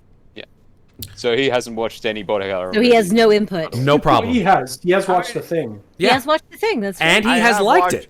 I have watched all the aliens, like even Covenant. Good. Then you know what? Then you have something, right? Because we've just qualified that Alien has body horror as an integral Right, yeah. part of the reason why we fear it. So that's body horror. Okay, next type. They even have body horror monsters, like the kinds of monsters that are typical with body horror, like gibbering mouthers and flesh golems and black puddings and anything that goes. Anything that goes like squishy squish in the dark is body horror. Aboleths. Interesting. I would not have qualified them as body horror, but I like it. They do your brain. Yeah. Yep. Okay, let's move on to the next genre. Cosmic horror. Anything with tentacles, right? Anything with tentacles from beyond the stars, that's cosmic horror. You know, it is literally the domain of Lovecraft, right? It is anything that we find that is too far beyond our puny mortal comprehension to be believed. That we don't matter at all. There are these unfeeling entities, aliens. I think anything from the 1950s that had to do with aliens is essentially cosmic horror, right? War of the Worlds is cosmic horror. Oh yeah. Right? The horror of the unknown, essentially. Yeah. The horror that makes us feel insignificant and puny. Well, body horror is horror of the known. Yeah, body horror is like yeah. I should know what is inside me. And it should Cosmic work horror a is certain like way, and cosmic what's horror out is there, yes. what can kill me. Exactly. 100%. Yeah. This is a good one. Cosmic horror is about ineffable forces driven by motivations humans can't understand. I like that. Cool. Here's the third one. Dark fantasy. So this is kind of cool. Dark fantasy is as much a genre of fantasy as it is a genre of horror. Dark fantasy refers to fantasy worlds where grim themes, nihilistic plots, or horrifying elements inform a fantasy tale. I always thought dark fantasy was like, I don't know. Let's think of a movie. Evil Dead. Yeah. Dark fantasy. Well, let me think. Is Evil Dead dark fantasy? Let's think. Does the third movie count? Modern as one? dark fantasy, I would say. Does the Because third movie everyone count as has dark? guns and chainsaws Yeah. and stuff like that. Army of Darkness Modern. is dark fantasy. Yeah, the third movie, right? Yes. That's the only one I ever saw. Yeah. I haven't watched the movies. Oh shit. Yeah, I think know about them, but I haven't watched them. dark fantasy is like, I think anything to do with like dark, Dark themes. not just dark themes. Like Dark City. Well, I've been Yeah. looking over this Dark list, City is and a I'm dark finding fantasy. it. I'm finding it really interesting how many of these genres are encompassed in the show Supernatural, That's true. which I finally got Brandon watching. So we've been watching through it lately. I'm so I finally succeeded. I'm so excited. But like this one in particular, things like good does not always win. Evil individuals with great power and unopposed schemes might be the norm. Or the lines between good and evil are blurred. Choices Yeah. involve deciding on which outcome is least bad. Mm, Like stuff like that. that's true. Anti-heroes are common. So yeah, dark I like the fantasy. situation I put you all in on the Star Wars game. Yeah. Yeah, What's the better of two evils? something like a grim fairy tale turned wrong. Like, I don't know, like a little. Oh, you know what? I'll tell you a dark fantasy movie that many of you probably have never seen. It's an old movie from the '80s called A Company of Wolves. Anyone seen that? No, have not, but now I want to. Man. So good. Neil Jordan, who was a fantastic Irish director who directed some other stuff in the 80s and early 90s, directed A Company of Wolves. And it basically takes the Little Red Riding Hood trope and spins it on his head, basically like throwing werewolves and all kinds Oh, of... Angela Lansbury's in it. Yes, she is. She's the grandmother in the Red Riding Hood. Watching the trailer right Amazing. now. There you go. 1984. I saw this. What's I that? saw this a long time ago. Yeah, it's a great movie, right? Company of Wolves, dark fantasy, right there. Love it. Ooh, it's available on Prime Video right now. It's not the best movie. It's sort of a I know, more. but I just want to watch it now. It's also got a bunch. It's got Stephen Rea. It's got David Warner. It's got a really good cast. Angela Lansbury. It's pretty disturbing in parts. There's a couple of werewolf transformation scenes that are just like, whoa. Ooh. Yeah, it's pretty messed up. But anyway, yeah, dark fantasy. So let's move on. Dark fantasy monsters, goblins, driders. Yeah, go ahead, Scepter. Sorry. I wonder if The Witcher would count as dark fantasy. You know, that's not a bad idea. I think maybe part of it, yeah. Yeah, absolutely. The Witcher, part of it would be dark fantasy. You're right. Yeah. Okay. I mean, they try to make it as light as possible, but like It's when you're really- dealing with But the Yeah. themes that are going on in there, yeah, I'd The say whole they've. thing is I'd say dark that. And fantasy. undead Yeah. babies. Oh no, it's all kinds of. Yeah, It's there's a all lot of kinds fucked up effed shit in there. So yeah, definitely dark fantasy, but they try and make light out of it as best as possible. Yeah. Let's move on to the next one. Folk horror. Yeah. This could be my burgeoning new favorite horror trope type. Because there are 2 movies that came out probably in the last 3 or 4 years, which are so gritty and gorgeous that when I watched them, I was like, oh my God, is that what they're doing? The first one is Midsummer. So, Still haven't seen that. oh shit. See that movie, yo. Okay. Midsommar, and it's spelled Midsommar, Midsommar. Swedish. It's the Swedish Oh, one. I heard about that. I Holy heard about that Yeah. one. I've heard a couple people who were like, it wasn't that great, but most people have raved about it. It was impressive. It just It's there's something disturbing. about it that's- It's it's just disturbing. Yeah. It's not It like is disturbing. scary, but it's disturbing. Okay. It wasn't scary. It was disturbing. It's just Disturbing, like hereditary disturbing. yes, Okay. yes, less right. disturbing than Hereditary. I mean, hereditary is pretty goddamn disturbing. that's a really disturbing one. Yeah. It's just the let's say that the how do I say it? The way the story kicks off and the reasoning behind the way certain things happen Yeah. is just kind of like, really? Yeah. It doesn't make a whole lot of logical sense, but then again, it's horror. Yeah. Also that. Yeah. The second movie I was going to talk about was a movie from like 2017 or 2018 called The Ritual. That one's really Haven't good. seen that one either. That Okay. one is really good. Okay. I like that a lot. I saw that last week, Alex. Oh my God. It was really good. I was so We're- surprised. Is that streaming somewhere? I think it's on Amazon. I think you can watch it on Okay, Amazon. cool. We're super big fans of horror here. Or so Netflix. I think it's on Netflix, too. I mean, We end up I'm a big watching fan of horror everything. too, but there are just so many horror movies out there that I don't have time to see all of them. But Brandon also loves horror movies, so Yeah. Anything of The Wicker Man. How about The Wicker Man? The Wicker Man is folk horror, like all over the place. oh yeah. Which one? The one with The old one and the new one. They're both essentially Oh the my same. god. I don't know about the new ones. Not the Also, bees! again, Not like- the bees! Supernatural has a lot of folk horror in it. Yes. Also, I started reading the awesomest fucking thread. One of my favorite subreddits is called No Sleep. Oh my God, what's wrong with you, Sarah? Why would you It's do so that? good. That's No so Sleep messed is the up. best. But there's a series on there that's been going on for like well over a year called How to Survive Camping. I can't believe you. That is amazing. I read like a big chunk of it on Reddit, and then I discovered that the author had self-published a bunch of them into small books on Amazon. So I bought the next chunk on Kindle, and I'm reading it on my Kindle. But it's very much folk horror. Like, what are the monsters that people believe in? It's really good. It's so good. Strange. highly Another recommend Netflix it. one that was really good was The Witch.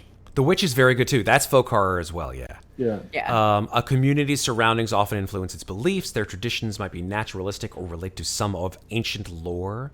So they they worship certain types of creatures or gods or whatever it is that are, a part and parcel of what they consider to be normal, which other people will be like, what is wrong with you?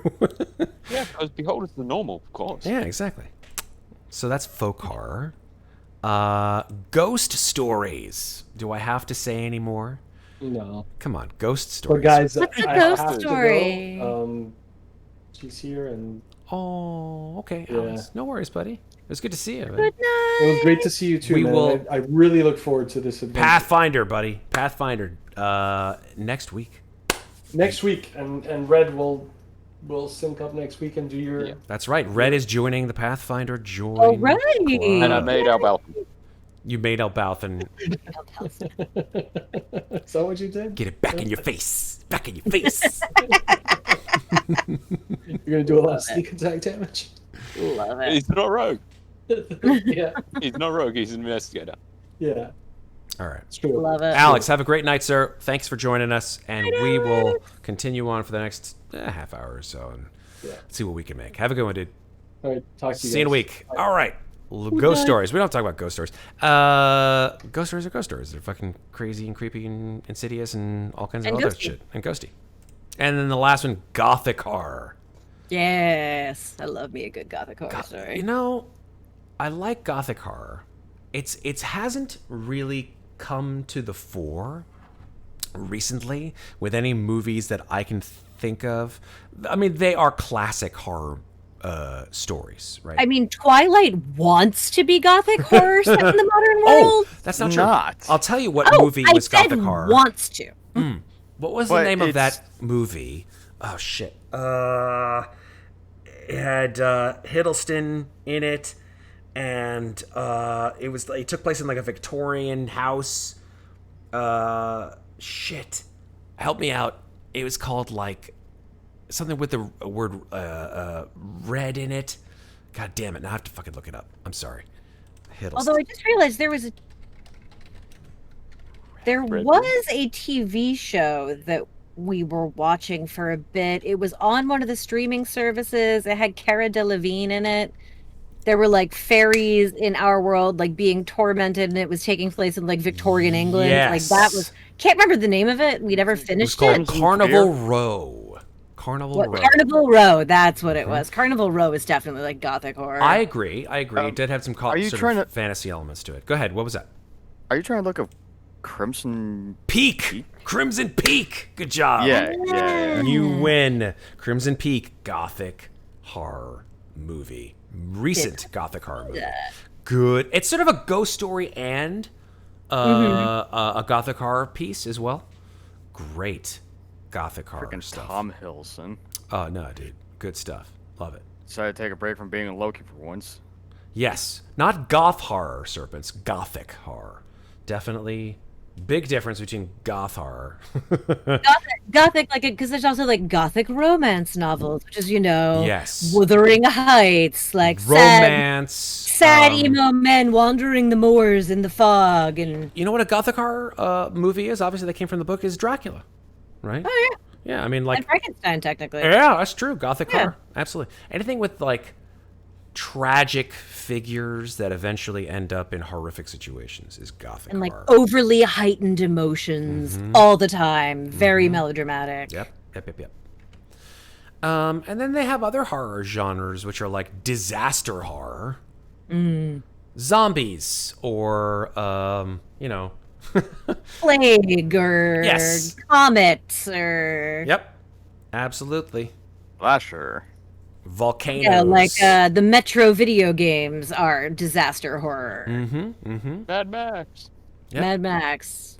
Sorry, I just had to put that in because Occult detective stories.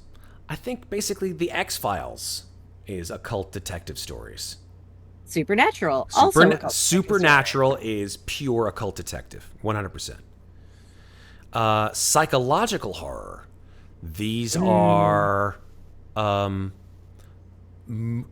movies where you don't know what's real and you don't know what is part of their imagination. So Gothica is a really see good that one, difference. actually. yes, Gothica. Oh Jesus, what was the name of that one? Suspiria. I don't know if you know what I'm talking about. Suspiria.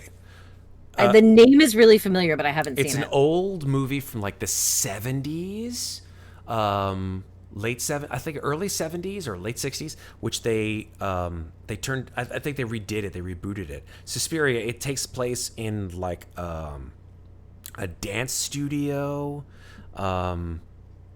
It's really creepy and it's very atmospheric, and it's just like a mind fuck. Anything that's a mind fuck is psychological horror. That's my feeling. Lots of David Lynch movies. Yep. Silence of the Lambs, I would say, even is to some Oh, degree God. psychological horror. Absolutely. Yeah. Just don't watch the sequel. Which what? Huh? What? Don't worry about it. Okay, fine. And then last but not least, one that I know and love, slasher horror. Yes. Self-explanatory. Any Friday the 13th, Self-explanatory. any Nightmare on Elm Street. Chainsaw Massacre. Yep. You got it. So all of these are... the reason why we went into genres of horror is so that we could determine what exactly kind of Darklord and kind of domain that is shaped around that Darklord.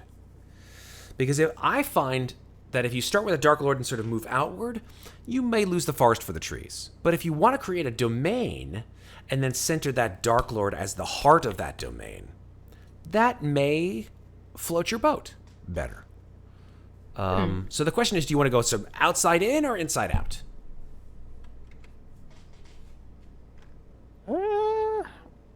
What's the difference? I mean, do you start with the Lord or do you start with his domain? That's right. I usually go outside in when creating stuff myself. But that's more so you can just refine to the point.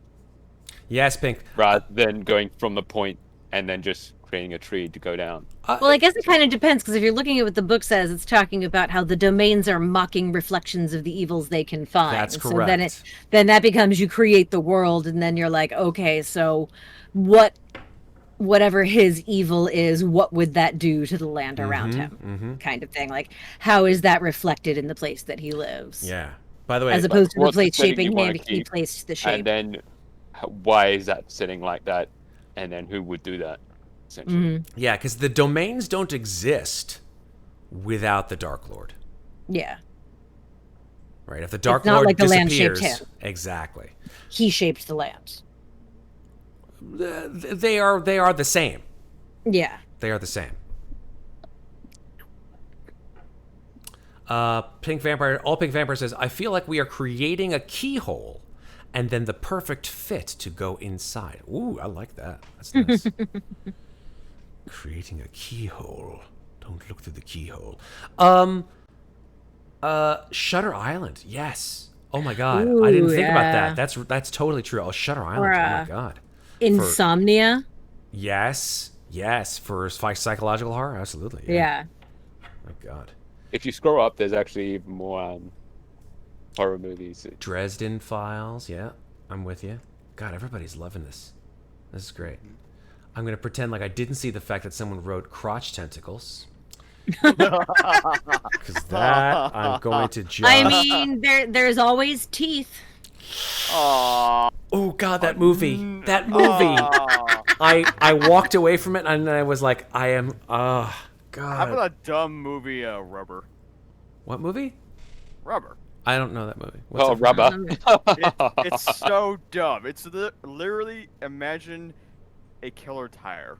Yes, exactly. It's the movie. I about have a killer seen that. I have seen that Rubber. movie. I have never even heard I of this saw movie. that movie. I forgot so about that. dumb. It was so Oh long my ago. God. Yes, the killer tire. The funny thing is, it was because the tire was a reincarnated human that was named Robert, Oh my It's- god. who was a serial killer, but he got reincarnated into a rubber tire, and Oh that's my why God. this movie's called And- Rubber.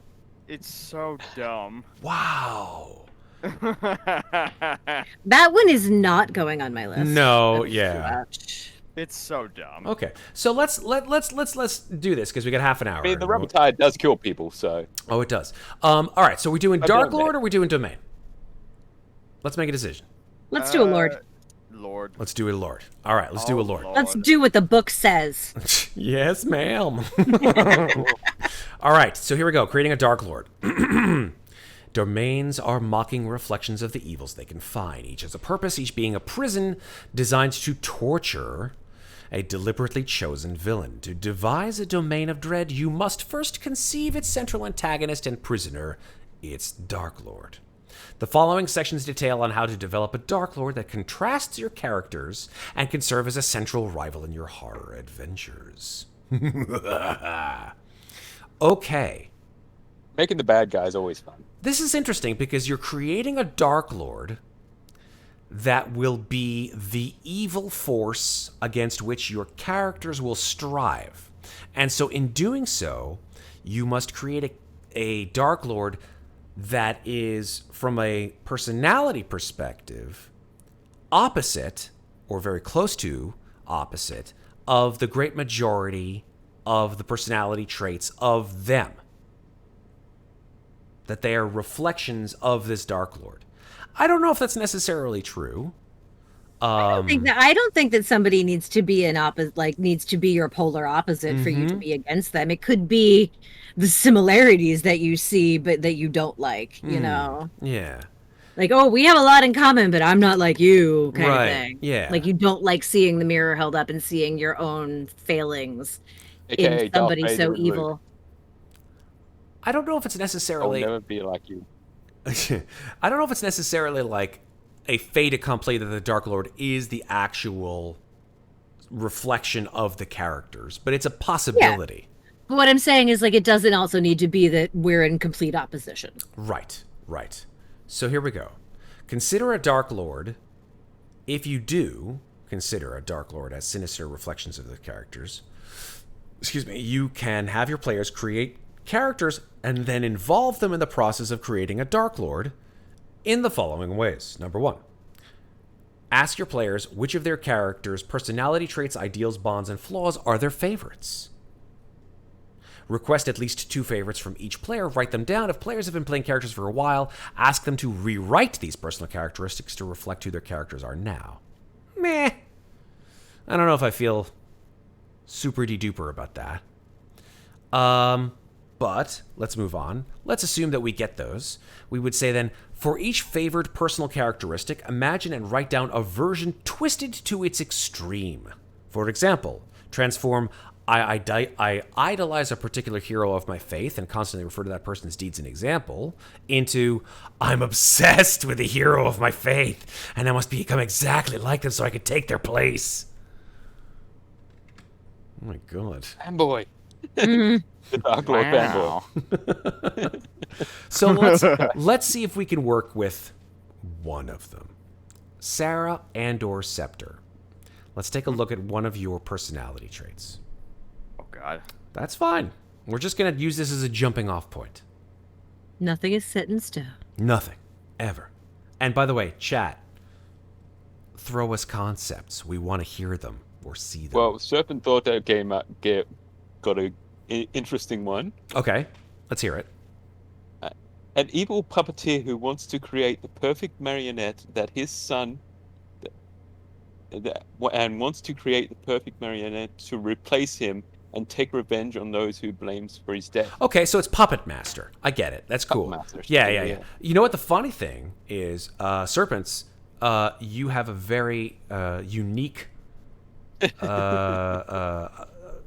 thought process, but one that is not completely unique in that there is already a domain that is very similar to that. I won't mention which it is because it's creepy as all fuck, but too close, I think, to that one. Steed Dweller also has one. Go ahead, hit me that. A villain that's convinced she does not have free will. So a villain that is controlled by someone or something? Yeah, or thinks that they're controlled by someone or something. Okay. But isn't really. Interesting. So just delusional, essentially. Pretty much, yeah. Okay. That's an interesting concept.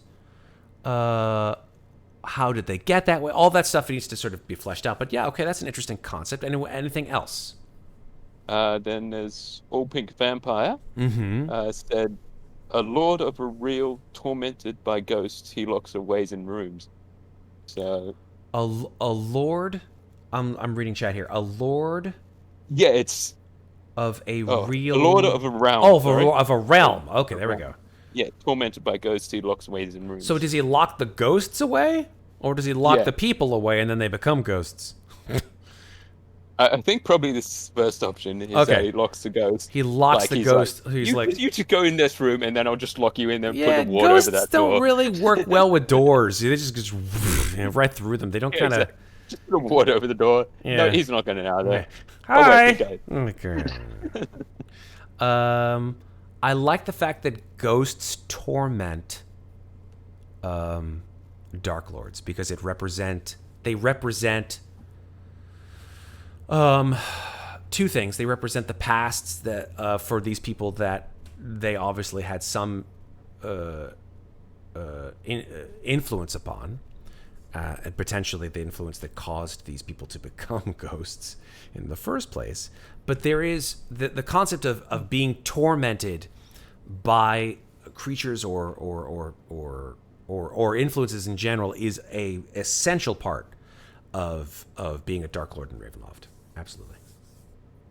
If you want us to give you one of our personality traits so we can play this twisty game with it. Yeah, let's do it. How about I put no trust in divine beings? Okay, cool. I like that.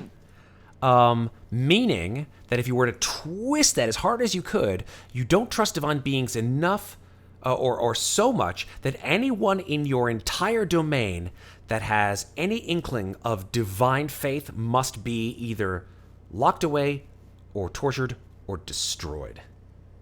Yeah, or their faith. Yeah, their faith must faith is an evil that must be destroyed. Correct. Don't put any. Not only do not trust gods, but faith in divine beings is an evil that must be destroyed. And any kind of influence, whether that be divine magic or divine beings or divine creatures of any kind, good, bad, or neutral, right? We're talking about celestials, fiends, whatever. Even potentially lineages, right? Tieflings, Aasimar, anything of that kind that gives credence to the potential of those kinds of faiths, locked away or destroyed. Yes. That's interesting. I wouldn't want to be a paladin in those domains. Yeah. Yeah. And then the exact opposite would be something along the lines of Any kind of non-divine. it would be like the gods are the only true authority. Right. We All do. divi- Yes. Any divine message must any divine like something about all divinity must be accepted. Yeah, and you know what it is? The kind of thing where people put no stock in people, right? Mm-hmm. Where you have government that is not run by. It wouldn't be a magocracy. It would be a theocracy. It would be a kind of government that was run by the priesthood, and only the word of the gods determines everything. From who you are, where you're born, what you choose in life, everything. Oh my God, am I just... Did I just go fucking full Handmaid's Tale on this shit? Oh my God, this is Handmaid's Tale. It kind of is. If that background could affect Septis' character, because he's being the cleric and he gets his powers from a deity. And Sarah's character has an issue with powers from deities. Mm-hmm. So there could be a little bit of in-party conflict between those two. Interesting. Okay, these are cool. I like. So hey, maybe there's not such a bad idea about taking these reflections from your personality traits. That's kind of cool. Yeah. All-Pink Vampire. I kind of like the God Hater one more. Yeah. It's you're not wrong, right? Because in a place of ultimate, horror where there are no potential solutions to awful situations, hating the gods and blaming the gods is actually the easiest choice. And sometimes Okay, God of War. Yeah, exactly. Just go around killing all the gods. Yeah. I mean, if there were no gods, there would be no religion. If there were no religion, there would be no war. Taking that to the nth degree, right? Yeah. So kill all the gods and kill all the people who worship all the gods, right? Easy. Done. Like a Darklord who is so crazed at creating peace and balance that he's taken it to the extreme that all vestiges of any kind of religious belief must be wiped I love from existence by any means necessary. this so much. I love this so much. Not that I'm anti-religion. That could be kind of folk horror though, because that's it pretty could much be what has happened before. It can be, absolutely, yeah. And there's no. I want to be clear about this, chat, and everybody else watching this. This is not a modern equal here, right? This is not. No, this is in D&D world. These are D&D gods. Exactly, right? So let's not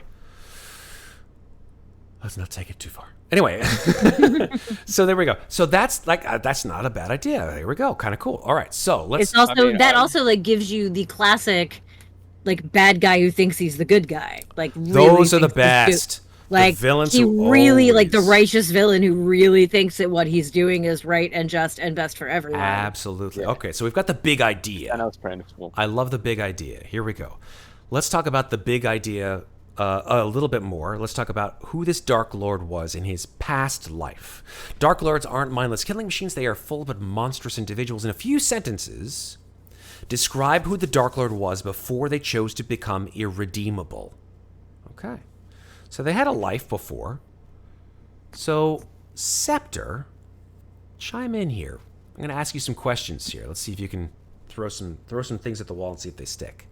Oh, no. All right. No, you can do this. Come on. This is fun. I believe in you. Where was the Darklord before the mists took them?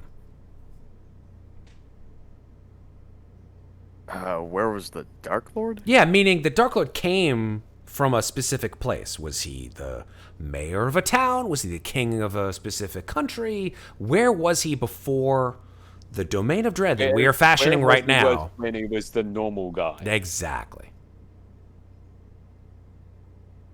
There's no wrong answer. Before he became Dreadlord. Exactly. Chat, you can throw some stuff too, if you like. Well, I mean, the usual High Lords and mayors and all, that's always a standard trope. Mm-hmm. So go against trope. So a peasant that got into some power, and then that power corrupted. Mm-hmm. Mm-hmm. I was thinking that, yeah. So, sorry. Scepter, what were you going to go with? Sorry? Oh, exactly how Red, described. Which is what? A peasant that came into some form of otherworldly power, and then that power corrupted him somehow. A peasant. So he was a peasant who was given a special power. Okay. Mm-hmm. I like to think, I was kind of thinking if we're going with this, driven by the desire to eliminate conflict, maybe he was a conscripted soldier. Possible. But from a peasant from a poor background, not a noble lord marching off to war like one of the grunts who they go into the village and they're like, you're young and strong, get your ass in this wagon, you're going to war. Kind of thing. So I like this. His history was he began life as a peasant, as a serf, working the land or whatever it was, and then he was conscripted into some kind of a draft, and he became part of an army from that same king which he served, and saw the horrors of war, potentially. Right? Yeah. Yeah. And then wanted to stop people from experiencing that same horror. Okay. And decided to take drastic measures to So I feel stop all war. I feel like that war might have had some kind of almost sort of Crusades analog to it. Yeah. Yes. Maybe. Oh God, yeah. Right. And I feel like this wasn't I'm in the army for a couple months. This is this is the war that never ends. He was gone for years. Maybe his family, grew up without him. His children. Yeah. Yeah. Yes. Yeah, didn't see his kids grow up. Maybe his kids got old enough that one of his own sons got conscripted into the army. Or died of plague or something like that. Died, maybe. In the army and died before him. Never had a chance to see them. Yeah. Oof, man, this is some Or awful failing stuff. that, he did get conscripted into the army, but the Dark Lord actually ended up killing his own son unintentionally. Ooh, sort of a civil war kind of thing, where where he they kind of crusaded on the village that their family went to. I mean, he didn't realize it was his own family because he's been away for so long. Oh my God. And maybe then, maybe his family fled their village This and shit's getting wound up deep. Yeah, it's getting some, this is somewhere. this is I some mean, dark you shit. fight in a crusade for, 10, 15, 20 years. Loyalties are going to be changing all the time. Ooh, that's interesting. I like what Serpent. Serpent's. He's going deep into the lore here with this one. He Yeah. was involved with the spell plague, and transferred to Abir while in Halrua. So this is sort of a big lore dig here. Halrua was a country to the southeast. If you look at the world of Faerun, right? Sword Coast, up and down, Waterdeep, Baldur's Gate, all that shit. You go further a little south along the Sword Coast and go to the east a little bit. You go to the city-state of Halrua. And Halrua is crazy because they use magic as technology. They have flying ships and fucking, like, living constructs and all kinds of crazy shit in Halrua. And when the spell plague came, Halrua essentially transferred from one dimension to another dimension. It went from Abir to Toril. It went from Toril to Abir.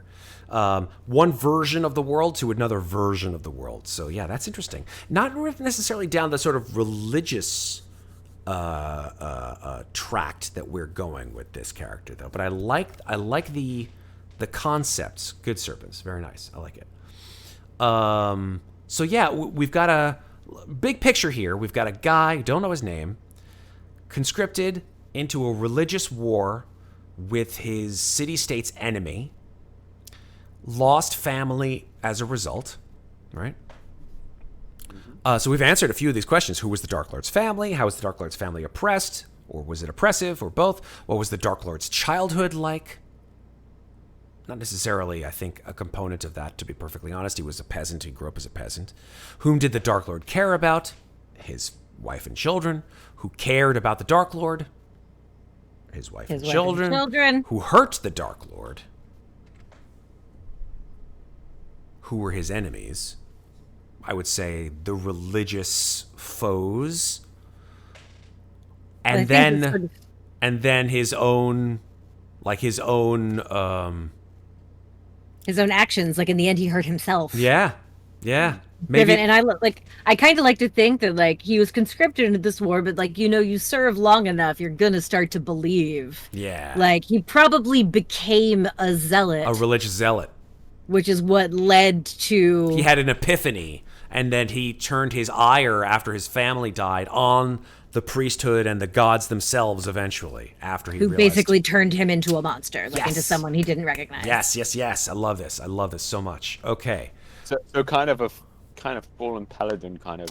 Yeah, he vibes. could have been an Oathbreaker paladin. He could have gotten to that point where he was so invested in the religion that he broke his oath, because it kind of reminds me a little bit of the Dracula story in a way, right? From the 90s movie where Dracula, like, he's a religious soldier. He's a soldier of God.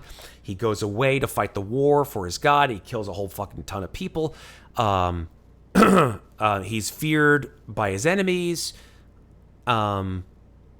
They shoot an arrow into his castle, telling his wife that he's dead. She jumps off the castle. He comes back to the castle. He realizes that everything that he's done for his religion and his faith has led to his wife's death, and he goes insane, and he kills the priests, and he fucking throws his sword right into the cross, and it starts bleeding, right?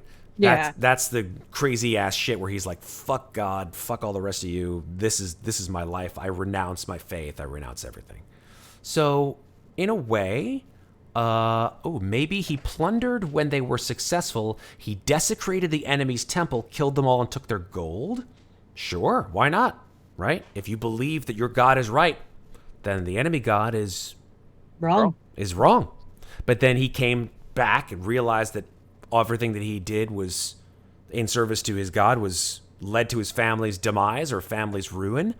And so he decided that all gods were the problem, not just the enemies. So he renounced them. And I mean, then that slip into Sarah's own kind of backstory about you not trusting deities. Mm-hmm. This same Darklord has that same idea that he doesn't trust the deities because they have wrought what's the word? Downsides to Ulfri's life. So he has a reason why he doesn't trust the deities. Well, Sarah's character is just, I don't trust them, full stop. Right. It's like I don't trust them because I'm not trying to eradicate them. I just don't trust them because clearly only a deity could have done what happened to me. Interesting. Could have fundamentally changed the living being that I am. Okay. So yeah, I think that would probably be good for a Darklord because the Darklord is just a more extreme version of the character. I agree. Okay. Rather than a complete opposite of the character, is a very similar, following the same path. Essentially. Let's move to personality since we've got the big picture and the motives of this guy. I love this. Okay. Ideals, bonds, and flaws, just like everybody else has. Ideals. In one sentence, describe an ideal that the Darklord holds dear and that governs their greater actions. One sentence. We've got the big picture, so it should be relatively easy to do.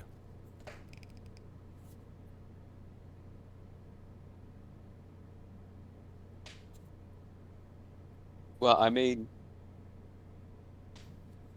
would he I'm want trying to to go like eradicate something very everything? like All children religious must be matters? protected from the evils of the gods. Okay. Something like that. Okay. Red? Well, I mean, we already know that he's. I don't think he would probably make his own crusade and go all against religious freedoms, but maybe make it so people are not so attached to religion. So know what I mean? what would it be in one sentence? I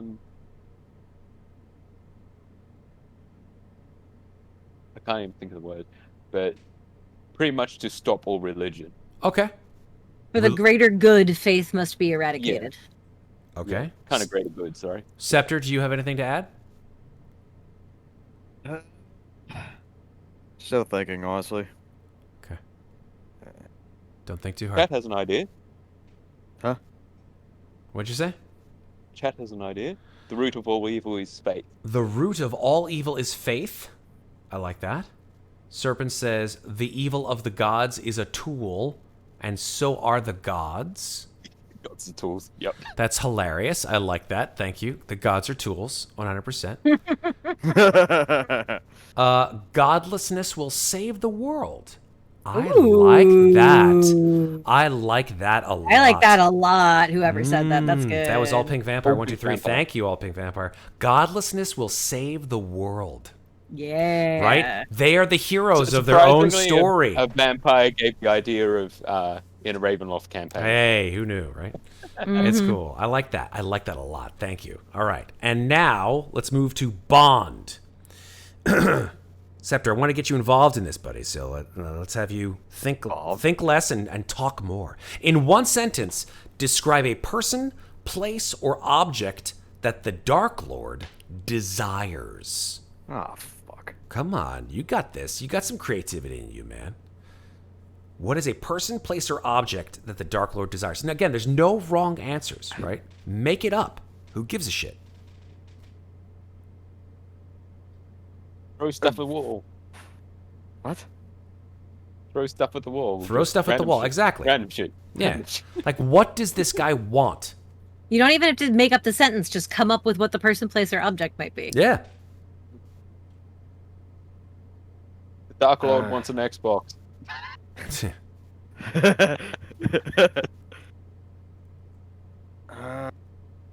Shoot.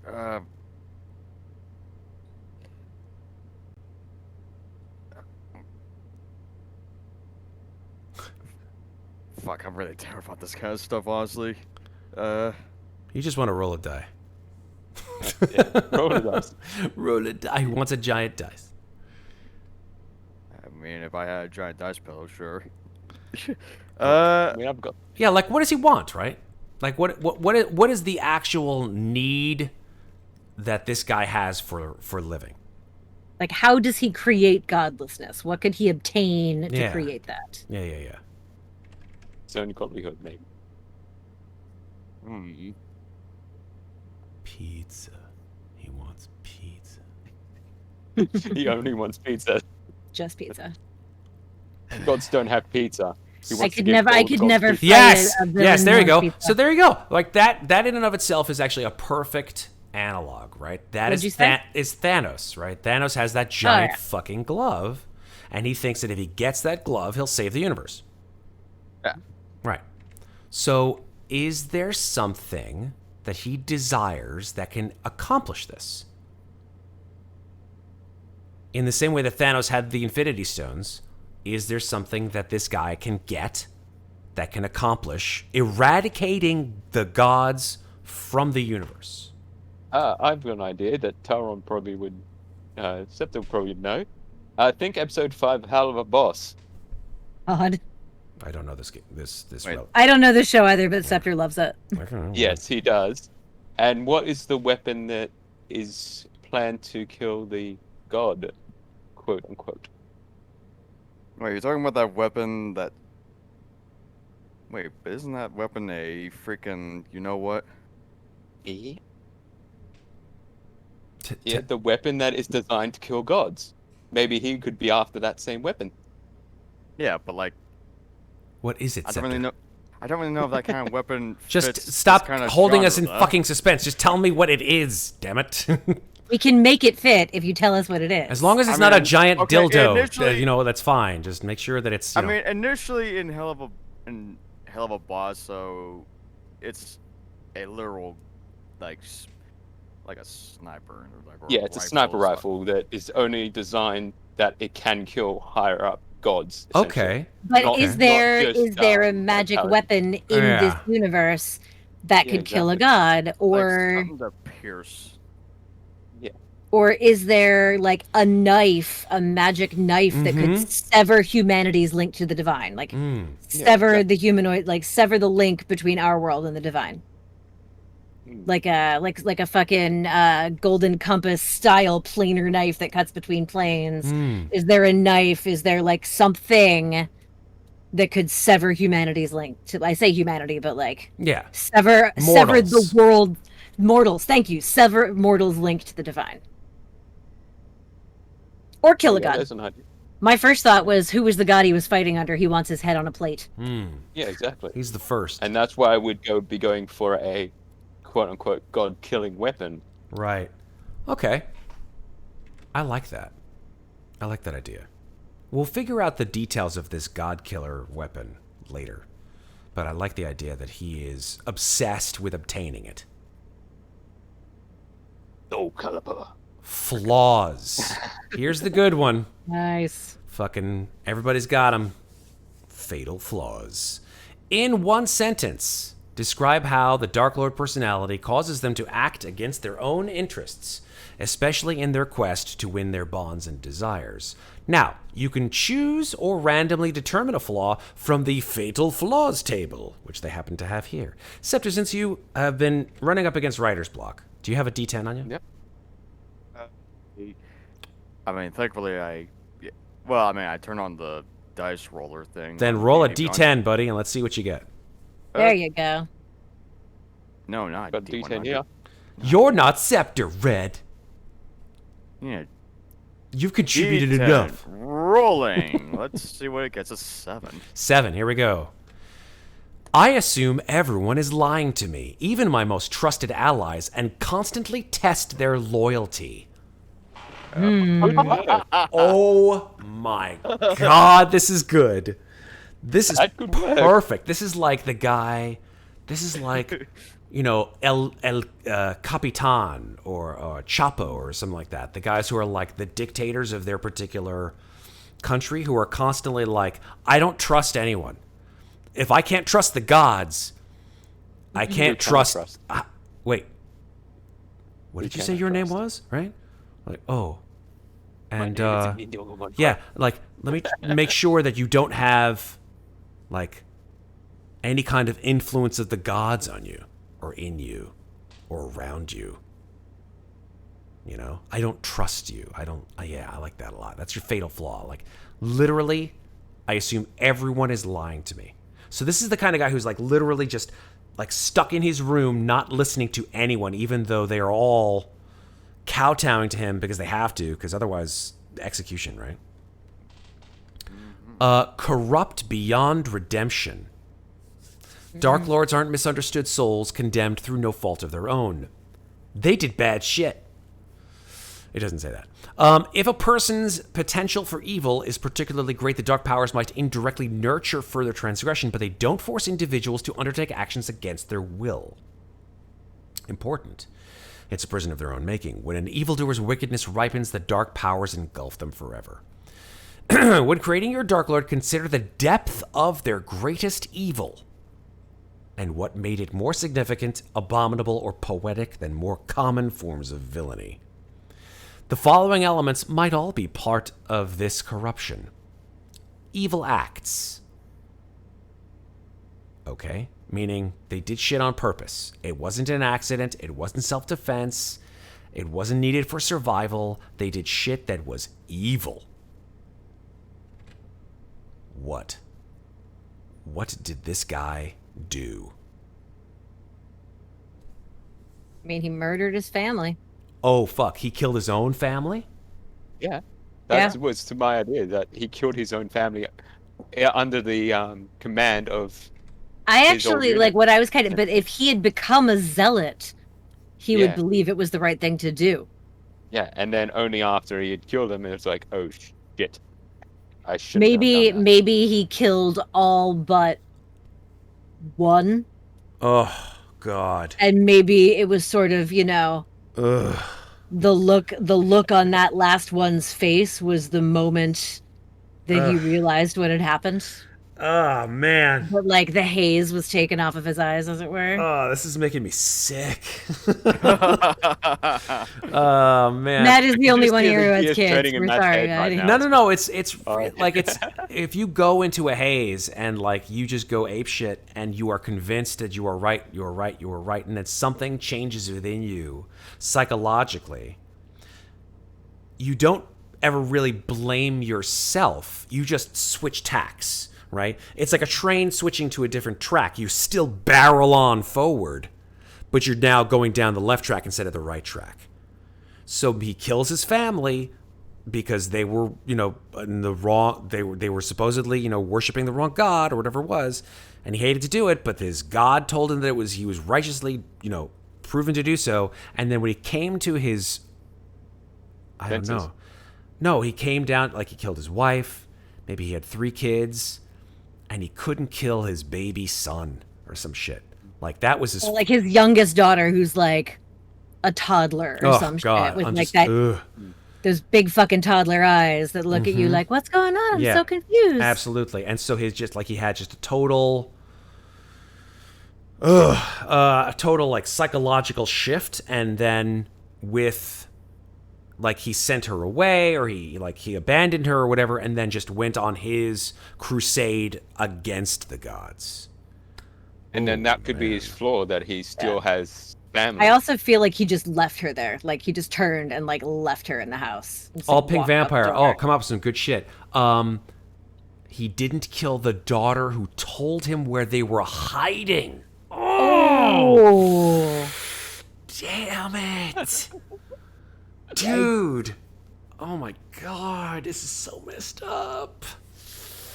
Oh God. Who would have guessed that all pink vampire would have all the darkest kind of like? It's messed up, APV. I hope you don't mind me calling you APV 123 because it sounds so cool. Serpent's thoughts. A witch hunt. His family was from a distant land with a different faith. And when he was conscripted, he was brainwashed. I like that. Interesting. I like that. Okay. We can keep that in the back pocket, perhaps. I like that. Interesting. Okay. So that's some deep, dark shit. Killing his own family, except for one of them. Those harmed, the people who the Darklord harmed, need to feel real. Give them names. Right? We haven't even given this guy a name, and we haven't even given his family names. Imbue them with agency, and don't define them as victims or props. The people who survived the Darklord's evil, his daughter, might be part of a Darklord's history or allies who join the player's characters. Or who might hold the key to righting the Darklord's wrongs. Oh my god, guys. For each character, consider whether they were important to the Darklord and how that relationship changed. Oh, Jesus. We got to get this guy a name and his fucking family names, just so they're like people, not just like cardboard cutouts. I'm not good with the names, so I'm going to pass on that. Anyone? Bueller? Where do we think they're... Gustav? Say again? I'm trying to remember. Gastov? Gustav? Erelon Gastov. I'm writing this shit down. I like Gastov. Gastov is good for a surname. Don't get him gassed off. Fucking damn it. No, Gastov with a V. There you go. Have a V because it's Always add a V when it comes to Always random. add a V. Add a V at the end. You're set. Let me just write this shit down. Let me open up text edit. Yes, I use text edit. Fuck off. I use Notepad all the time. That's where all of my D&D notes are. Serpent's Thought had a name. How do you spell Erelon? E-R... Eralon. E-R-A-L-O-N. L-L-O-N? Double L's? Just one. One. Erelon Gastov. I love that. That's such He a was good a peasant. name. He couldn't afford an extra L. Peasant turned... I'm just writing this like... Darklord. Turned... Yeah, peasant turned soldier, turned religious zealot, turned... turned... God-hating Darklord. God-hating Darklord, yeah. Killed his wife and family, except youngest daughter, who... Well, I don't think it would be youngest daughter. It would be one of the daughters, because the daughter actually gave them the location. That was She could have been 6 years Four. old, man. Yeah, like 4 or 5. They could She talk. could have been like, Daddy, what's wrong? What's wrong, Daddy? And he's like, I need to find your mother and your brothers. Where are they? Daddy, you don't look well. Where are they? They're in the house. Where's the house? And he like taps her on the head. He's like, I'll be back for you later. And then he just fucking goes off, kills them, covered with blood, comes back. She freaks out.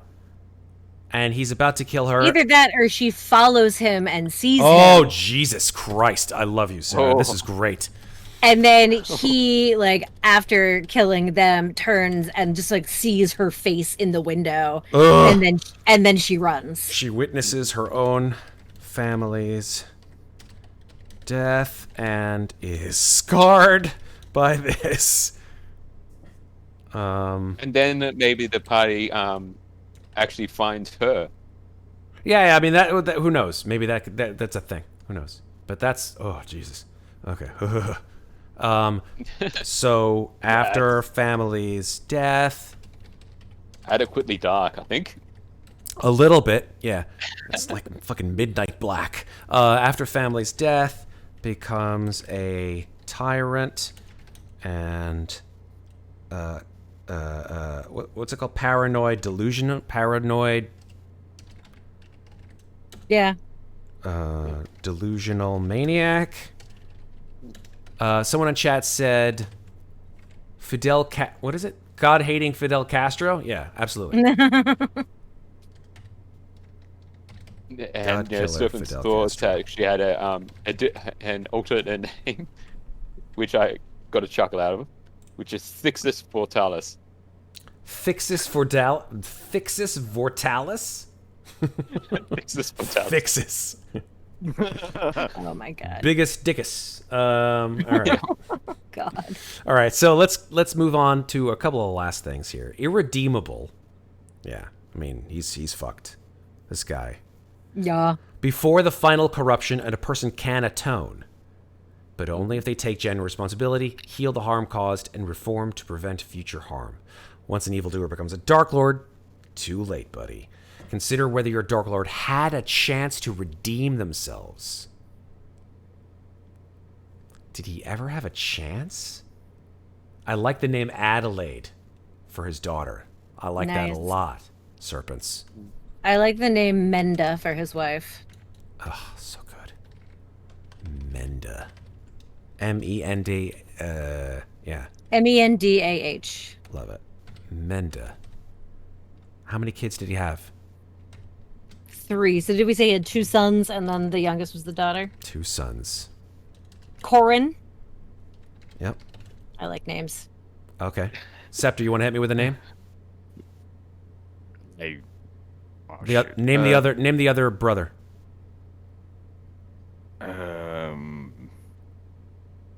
Shit, I'm terrible with names too. I mean, could he be like a family name? Like keep it the same name but the second? Erelon Jr. Yeah, exactly. Because that was the firstborn, so they No, because he's a Junior. peasant, right? Peasants don't have the ability to pass their names on to other people back in those kinds of times. Yeah, That was a nobility deal. Yeah. Pellas. Say again? Pellas. P-E-L-L-A-S? Pellus. Okay. Corin Not and... Palace from Star Wars. Yeah. Oh, Star Wars game. Corin and Pellis. Daughter Adelaide. I like Adelaide. It seems so innocent of a name. It's so Yeah. Probably called her Addie. good. Yeah. Okay. Cool. So... I would say the pardon me, the only potential chance for redemption I can see is if after he like turned his wrath on his higher ups and whoever and like began his anti-god crusade, if at some point he tried to reconcile with his daughter and she refused to forgive him. Yeah. That'd probably be a good one. And when because being a young daughter, they like it would be, I imagine, like his crusade probably like the moment before he got like completely sucked into Dark Lorddom. Like she was probably older. She was maybe like a teenager at that point. Yeah. Like 13, 14. Yeah. Tracked her down wherever she's hiding. Tried to make amends, and she's just like, "Fuck you! You killed mom and my brothers." I don't think he. I'll be honest. I don't think that. Or maybe she came to him. I don't try to stop him. I don't think so. I think that he was so. These kinds of people who are non-repentant, right? They don't ever think what they do is wrong. That's why they end up as Dark Lords. Yeah, that's true. Right? That's true. So my feeling is, if she came to him or he came to her, the motivation was never for redemption. It was not for saying I did something wrong. It was to try to bring her into the fold. Yeah. It was saying what I did was right. I didn't want to do it. But now I have a different course, and you can be part of that. Do you want to be part of that, or do you want me to hunt you for the rest of your life? I was going to say, maybe she comes to him to try to stop him. And he, like, she tries to get him to see that what he did was wrong, and what he is doing now is just as wrong. And he maybe, threatens to kill her too, or something. Like he's hunting her.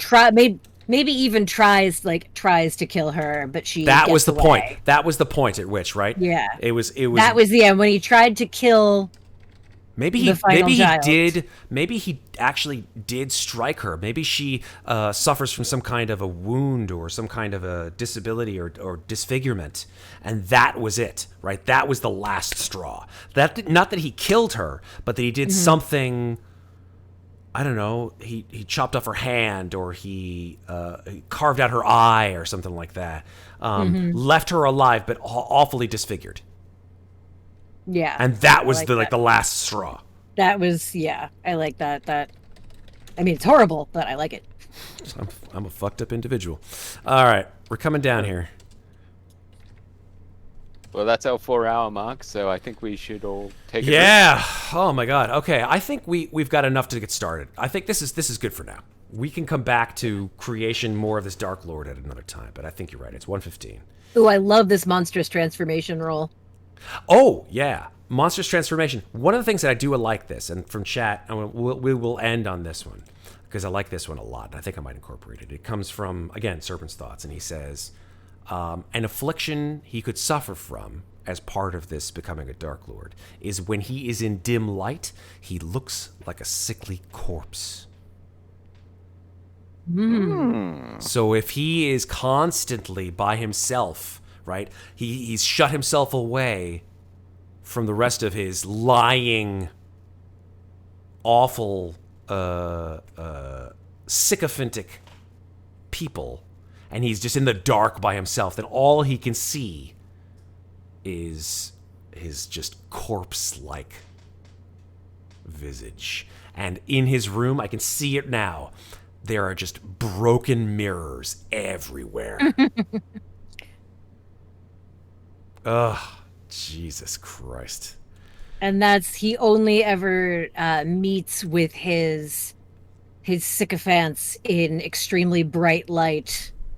Yes. But when he wants to scare the ever-loving shit out of someone, turn the lights off. Yes. He extinguishes every light but one. I love this. And so lets much. them see his corpse-like visage. All right. Well, you know, And that would give him advantage on intimidation rolls. Yes. Yeah. Look at that would definitely Well, out be in something light. like the first time that you see that form, you have to make some kind of save.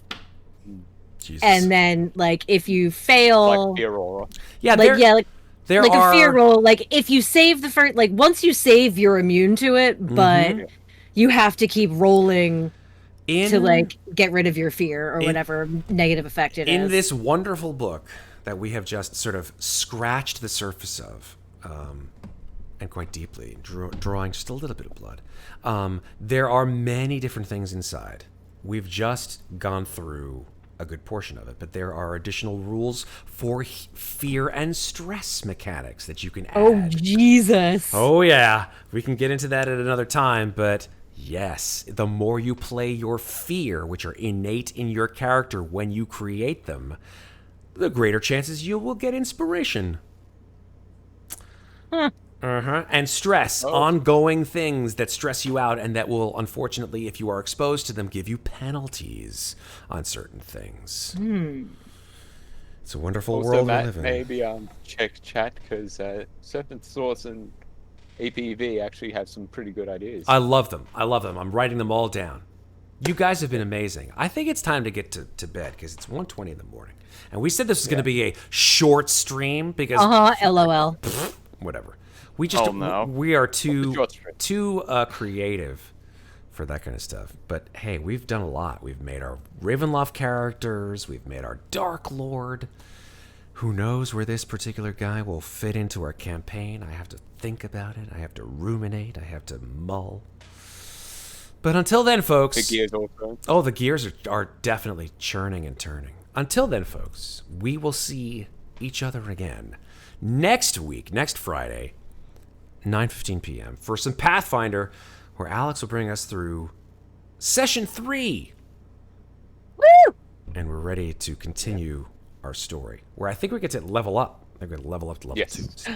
Oh, yeah. And then They're going to be doing that in the stream. Apparently. the week after that, June 4th, we're back for Session 1 of our Alien RPG Colonial Marines campaign, which a lot of you guys have been messaging me about, and I am very happy to see that is... and I think I checked the other day, that it's like 400 views on YouTube. Couldn't believe it. Just on a single character creation stream. So yeah, exactly. I was happy to see that. Obviously, there is quite a lot of demand for Alien RPG content, and we're happy to deliver it. Happy. Only Thank you problem guys. is you have less subscribers than me. Whatever, man. That's the only problem. I don't think that's a problem at all. It is. Yeah, Because I shouldn't have any subscribers. my content shit. your content is fantastic. I disagree. Your Star Wars one shot was fantastic. I loved it. Serpent's Thoughts, All Pink Vampire, Red Platinum, all the rest of you guys who are here in chat with us, Stair Dweller. I'm trying to think who else is here, who was maybe still here in chat. We did get a Kareem. sub from... Yeah. Kareem. All of you guys who have been amazing. And thank you guys for your intense and emotional ideas. I love them. They're really useful for me and for everybody in chat. And thank you for just hanging out with us. We love you guys, and we hope you guys have a great week. Remember, folks, say it every week. I always mean it. No, I'm sorry. Let me say this again. This is the right way. Remember, I always fucking forget the right way to say it. Remember, take care of each other. Jesus Christ. But don't forget to take care of yourselves. Have a wonderful week, folks. Thanks for watching. Bye, everybody.